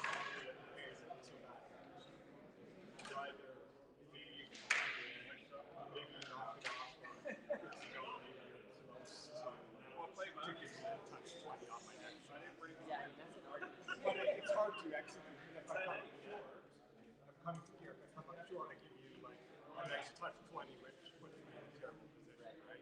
Because you're off the 20 and you're up here.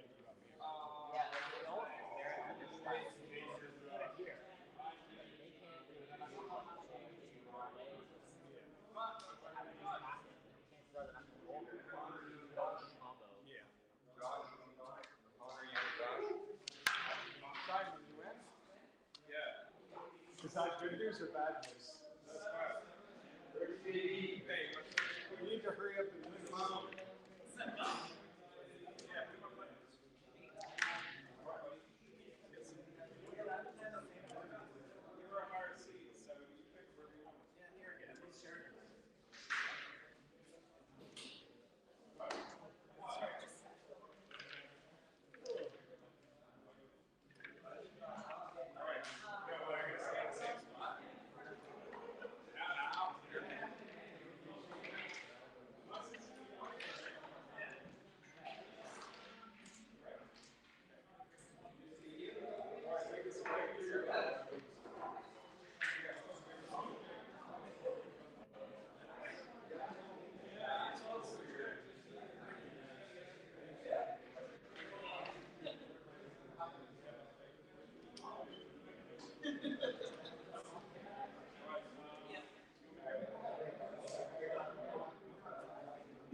Is this the table you're choosing?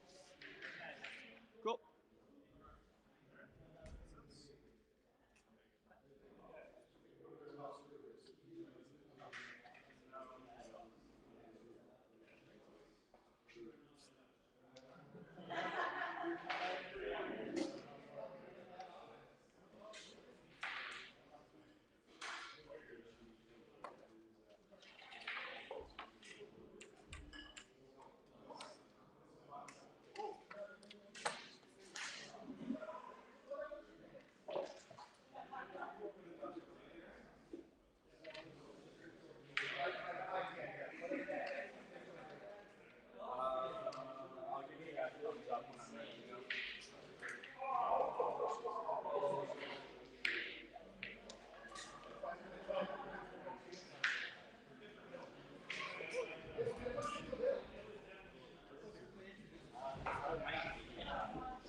All right. So we are back. We're in the semi-final round, and I'm just gonna get this scoreboard set up real quick. At the table, we have Connor Reinman on your left and Josh Carrafiello on your right. This is the Forced Gambit semi-final round. Still a race to 9 points. Whoever wins this will be moving on to the finals. And I do need to set the colors here. It's going to be a switch up. So with that, I'm going to give them the thumbs up.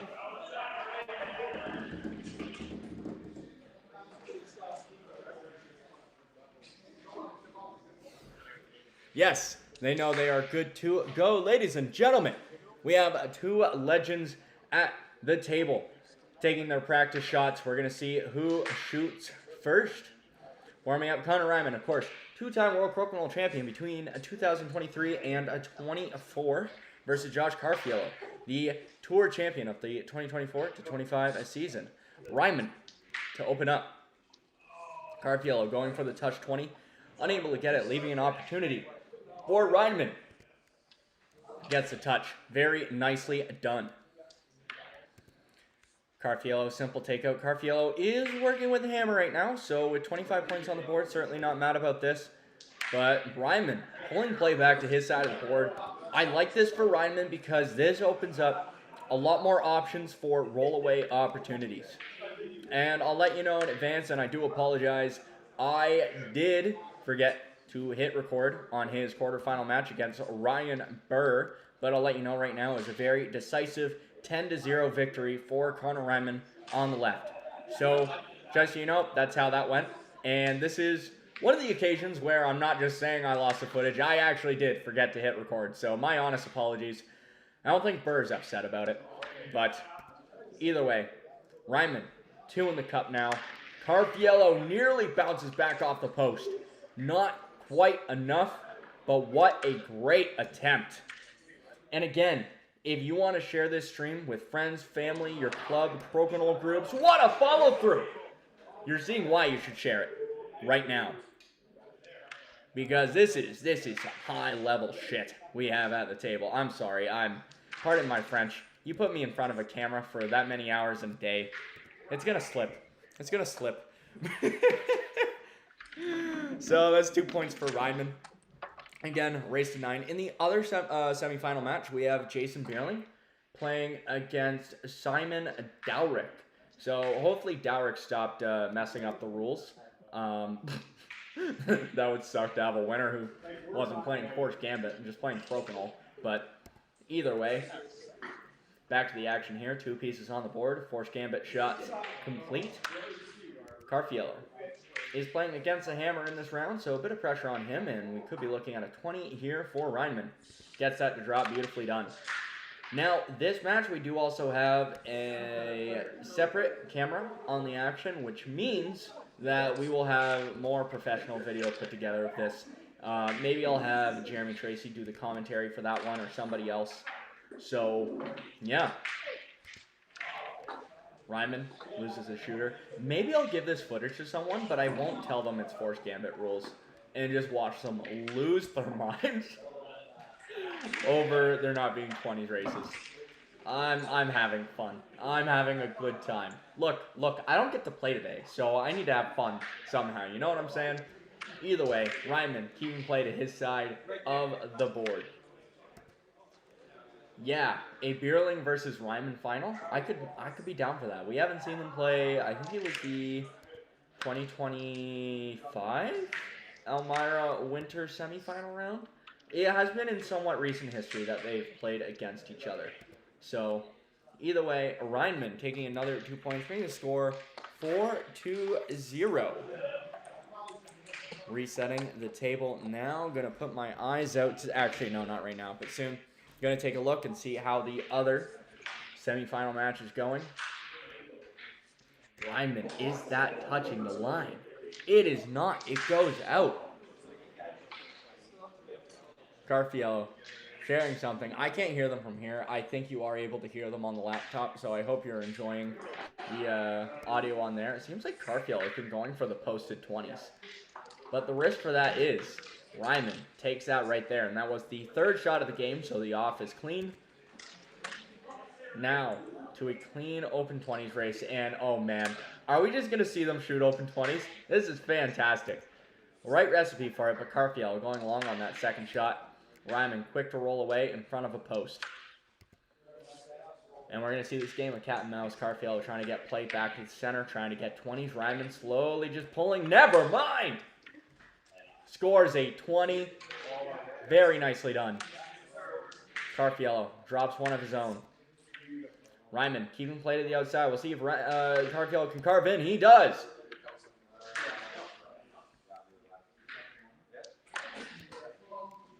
Reinman hitting there.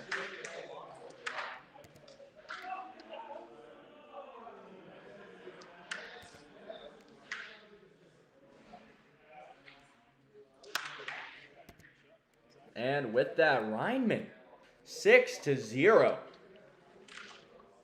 I think Reinman came here with something to prove. Because, look, he lost in the quarterfinals of Elmira, and Ontario wasn't his best match in there. So he might have pulled up to this tournament like, I'm here to take names.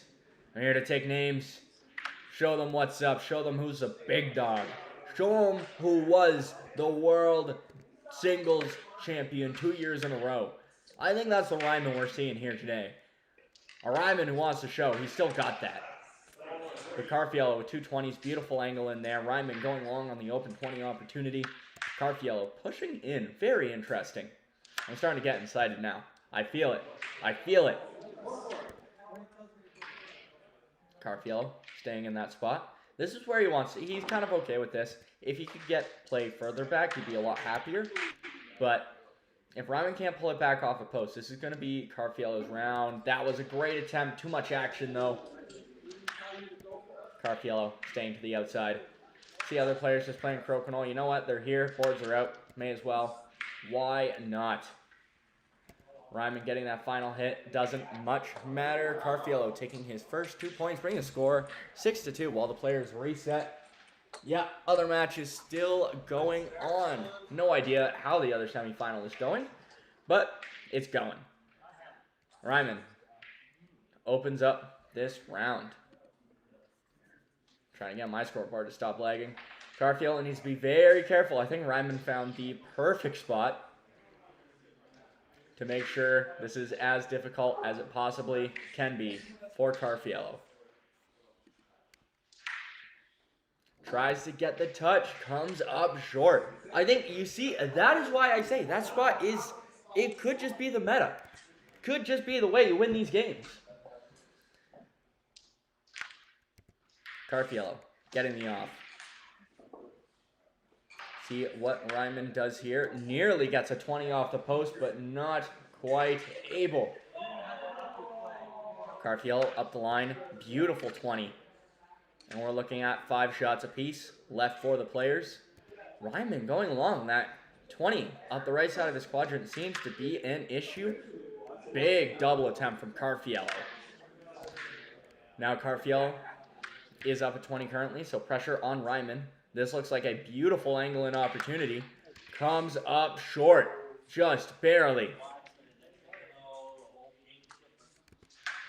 Carrafiello gets that 20. Reinman, a little bit short.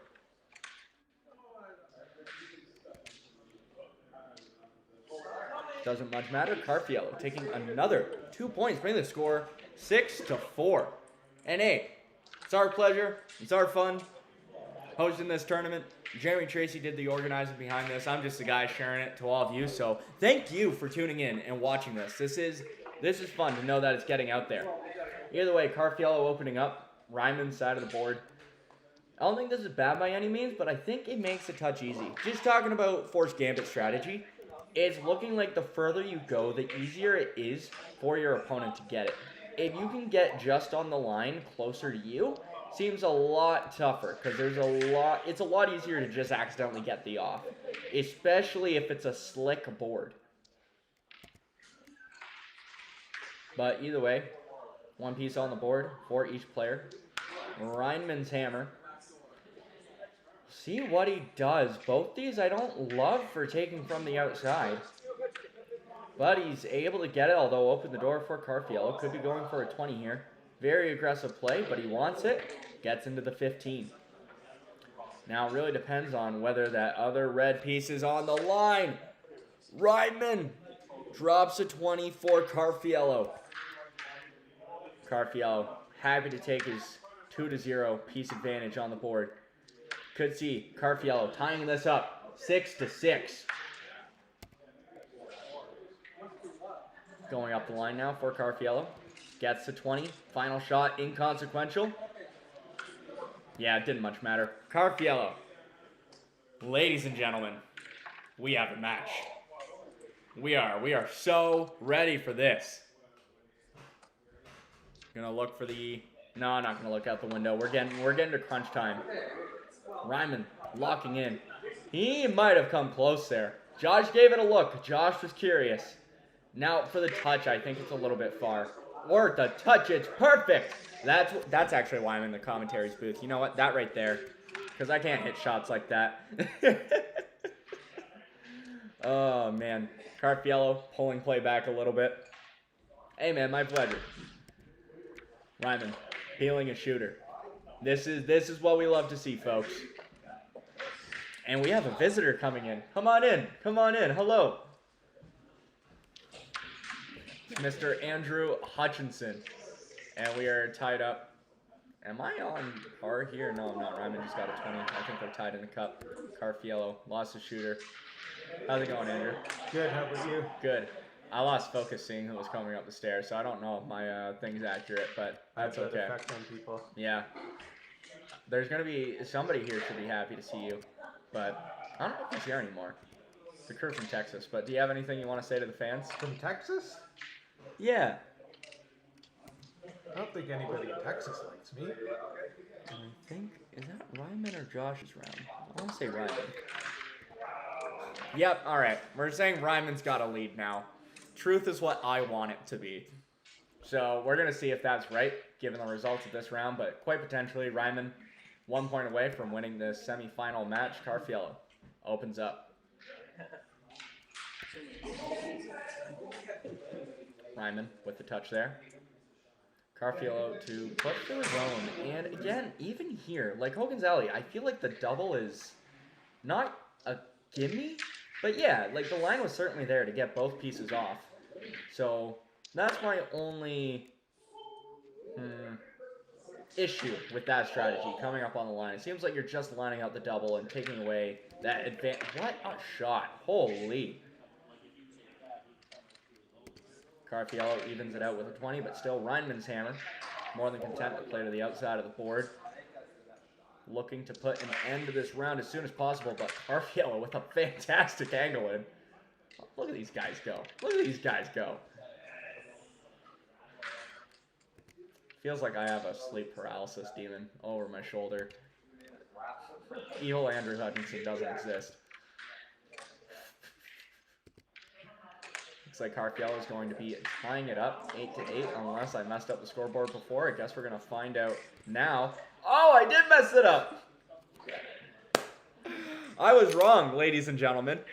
Carrafiello won the round before that, so it should actually be 10-6. So congratulations to Josh Carrafiello, who will be moving on to the finals. And we're going to go find an update right now, move the live stream over to the other semifinal to see where that is at currently. That's my bad. Whoops. Whoopsie.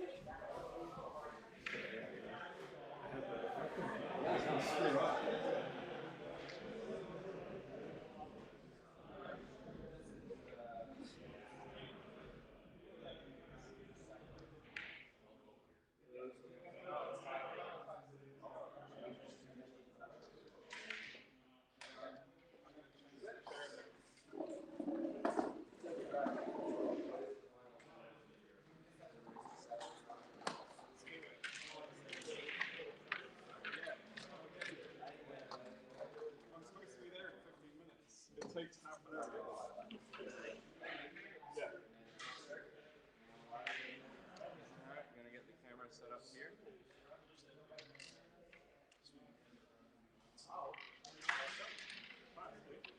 Nice board.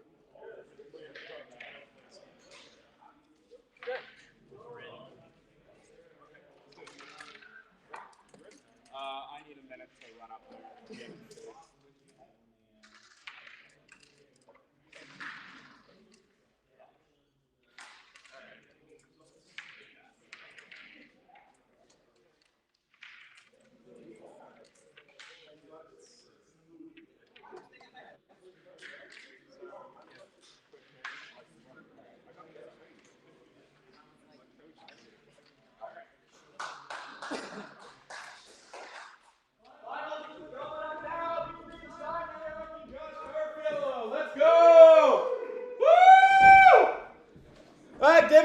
Give me a minute. All right, this is going to be a race to 9. We're going to reset the scoreboard. This is between Josh Carrafiello and Simon Dowrick. Oh, too bad somebody didn't tell him to set aside the day to do this, right? All right, Forced Gambit. Finals. Race to 9. All right. Good. Man. Okay, looks like Dowrick the first to start, opening up shot going for the 20 off the post. It looks like that was over the line. And Carrafiello, oh, what a shot. Immediately hitting that. And now we're to a clean open 20s race advantage immediately to Carrafiello. Dowrick taking a second. 27 people watching. This is the main event, ladies and gentlemen. Dowrick lipping out of the center there. Carrafiello, I think he's content with this situation. Dowrick going for the follow through. And Carrafiello, beauty follow yet again. Back to a clean open 20s race. Carrafiello, big advantage right now, working with the hammer, but lipping out there.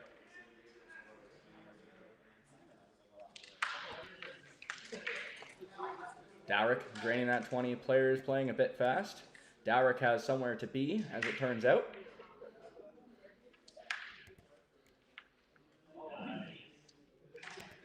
Carrafiello getting the takeout, keeping play on his side of the board. Dowrick taking a second to consider what to do here.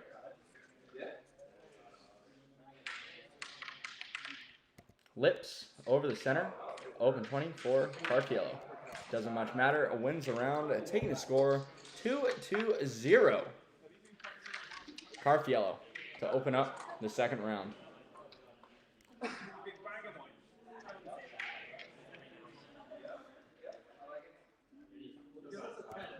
I think Carrafiello's really been liking those posted 20s because that seems to be the vibe. And we're going to see, oh, I know there's somebody asking for a Jason versus Reinman finally and a final. And sorry, we got the exact opposite of that. Please don't leave because of it. But either way. Carrafiello lost his piece there. Gets a beautiful 20. Man, Josh is on fire today. Dowrick gets a 20 of his own, tying up the cup.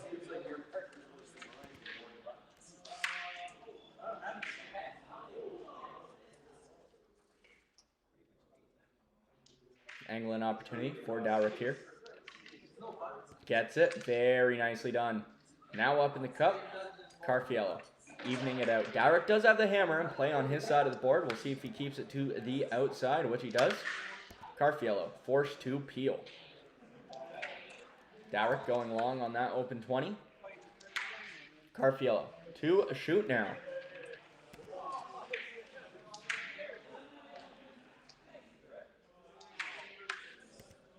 Dowrick hitting and sticking there. We're down to the final shots for each player. And that's looking like a Dowrick's round. Very nicely done. All tied up 2-2 now. Both these players from the St. Jacobs Crokinole Club have played against each other before, although I don't think we saw them go head-to-head this morning, at least not directly in front of the camera.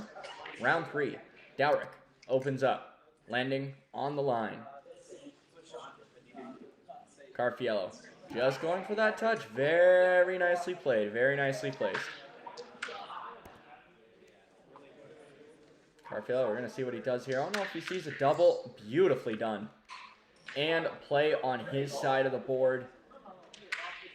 Dowrick has to peel. Carrafiello left with an open 20.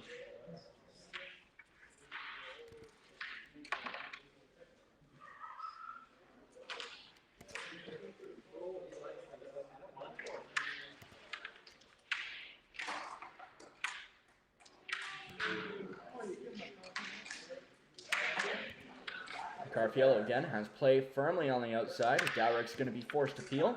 We're going to see if Carrafiello can really put this round away with a shot, and he does. And this is what we're saying. Top players like Josh Carrafiello, currently ranked second in the NCAA. This Forced Gambit format isn't throwing off his open 20s.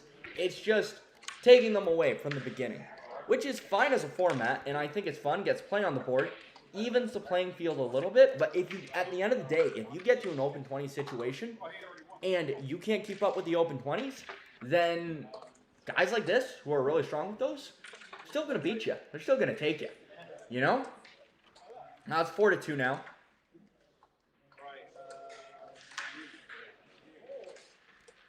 Carrafiello to open up the fourth round of this match. Going just to the side of the center. It's a weird line to take. It feels like there's high risk to accidentally drop a 20 there and have an invalid shot. But either way, maybe a touch 20 here for Dowrick.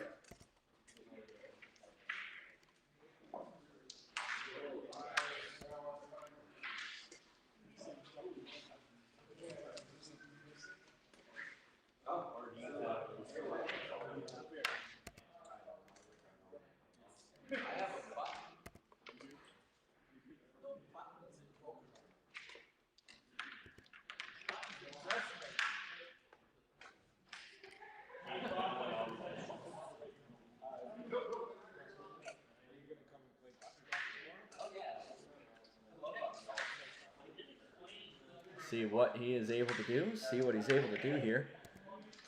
Sorry, I'm blank there. Woo. Zooey mama. I've seen a lot of Crokinole. A lot of you have seen a lot of Crokinole. Thank you again for tuning in. We really appreciate you guys showing the support to this event. This live stream will be staying up after the fact, so if you want to share it, you want to rewatch some matches, yeah, it's all going to be staying up here. So, with that, Dowrick right now. Looks like they are... Oh, this scoreboard's off a little bit. That is weird. It is not showing what it should. So we are going to correct that after this round. Or, yeah, no, it is. Sorry, my end isn't showing what it should. Dowrick wins that, tying it up 4-4. We have a match. We have a finals match here. Dowrick to open up in round 5.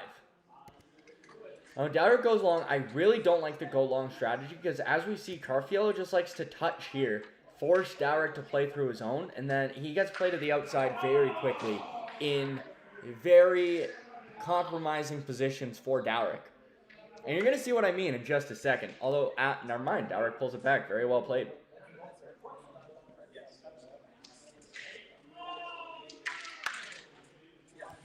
Carrafiello goes for something big, doesn't quite get it.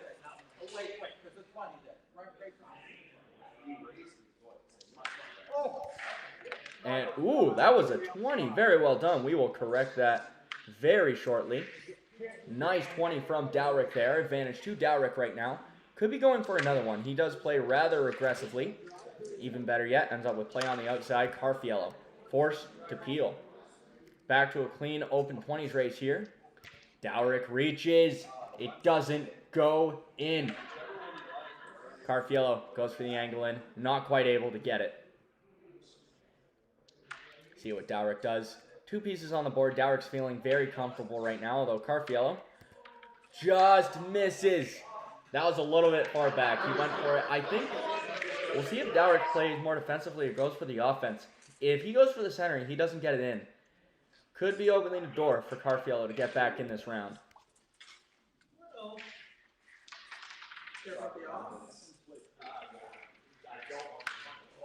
Oh, so close.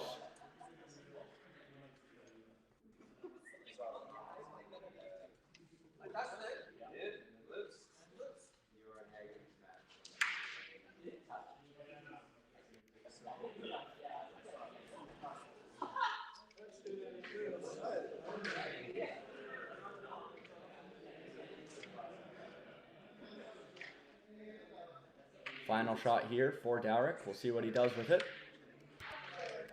Punches through Carrafiello. Noting that he is in a tough spot. He does have hammer. If there is some kind of double here where he stays in the 10 or the 15, he can still take this round. Now, what that is exactly, I have no idea. Because a touch 20 isn't going to do it.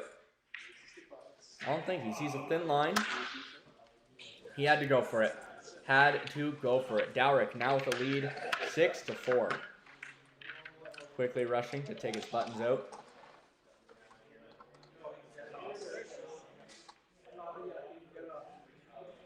And Carrafiello to open up this round.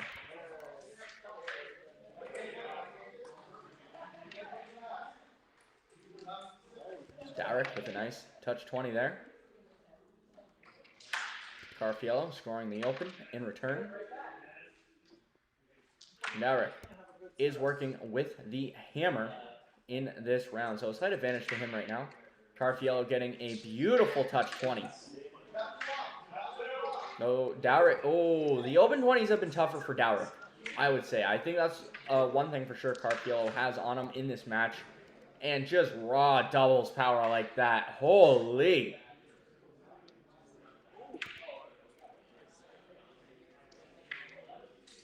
Carrafiello looking to extend play on the outside as long as he can. Unless Dowrick can get play back to the center off this piece, I think he just needs to try to peel everything he possibly can. He's going to try to. Loses his shooter. And yeah, now we're just going to see Carrafiello hit and stick. And Carrafiello, honestly, he could just peel his shooter and make Dowrick shoot again or risk that.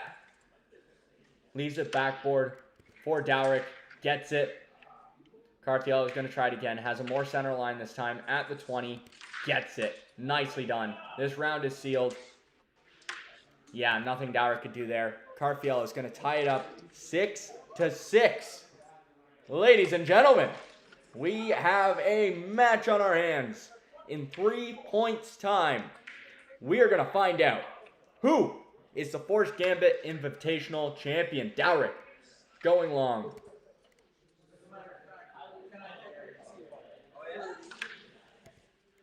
Slight advantage to Carrafiello right now. Play on the board. And this isn't play where, like, we're used to seeing play like this, but I like it because we get it so early in the game that there's so much that goes on, so much time to pull play back, so much time to get a high, so much more time to play the game of Crokinole. It's not like pressure is on every single shot to nail a 20. Dowrick, nice shot there. Open 20 opportunity for Carrafiello. Gets it. We're in a clean open 20s race. If I'm a betting man, I'm saying Carrafiello is taking this. Not that Dowrick can't shoot, but we're going to see Carrafiello. Oh, this is why I don't gamble. Dowrick now with a slight advantage. He has a 20. Right now, it looks like they are tied in points. Dowrick up a 20. Carrafiello with 20 points total on the board. Very unintuitive to play to the outside. Carrafiello now rolling up in the 10 is now winning the round. Yeah, that was silly. That was a silly move. Should not have done that. See what Dowrick does here. He tries to get to the outside. Drops a 20. Pressure on Carrafiello. He has a slight backboard. Can't demote it too much. That should be a tied round, I believe. Goes 7-7. This is it, ladies and gentlemen. And Dowrick will have the hammer. Gives him a slight advantage. Head into this final round. Carrafiello to open up in 16 shots time. We are going to find out a winner. Carrafiello staying very close to the center. Dowrick to take a 20. Gets it. Without the off. Very nicely done. Carrafiello gets the open 20 as well. Tied in the cup. Dowrick, slight advantage, landing in front of that post.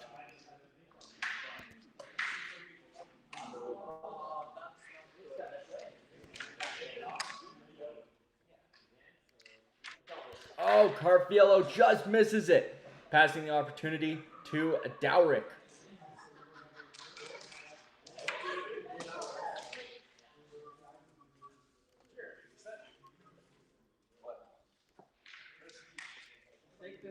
Friends are such an aggressive shot.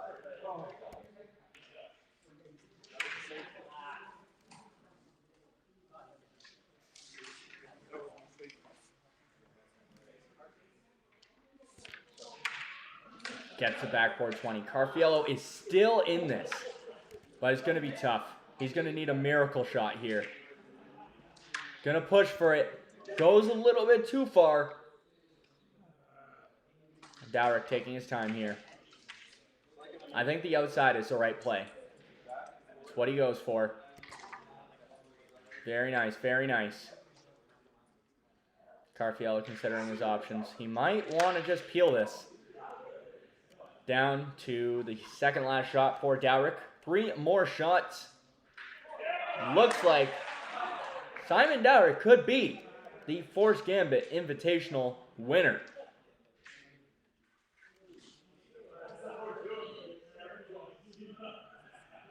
Doesn't get the... that could be okay. Without the off, Carrafiello needs to roll into the house. Such a tight line. Gets in. This is interesting. Can Dowrick get the double? If he messes this up, he could lose the game. Or does he take a single and concede the tie and go another round? Does he have the time for another round?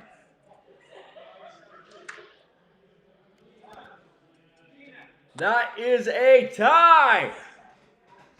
Ladies and gentlemen, we have one more round of Forced Gambit. We are at 8-8. Because what is a good finals match without going all the way? Advantage. Back to Carrafiello. And you see here, yeah, every time. Dowrick goes long and then Carrafiello pulls play back behind the post. And a double. Now there's a double. Maybe the double might be a little bit tight. I might be being greedy with that.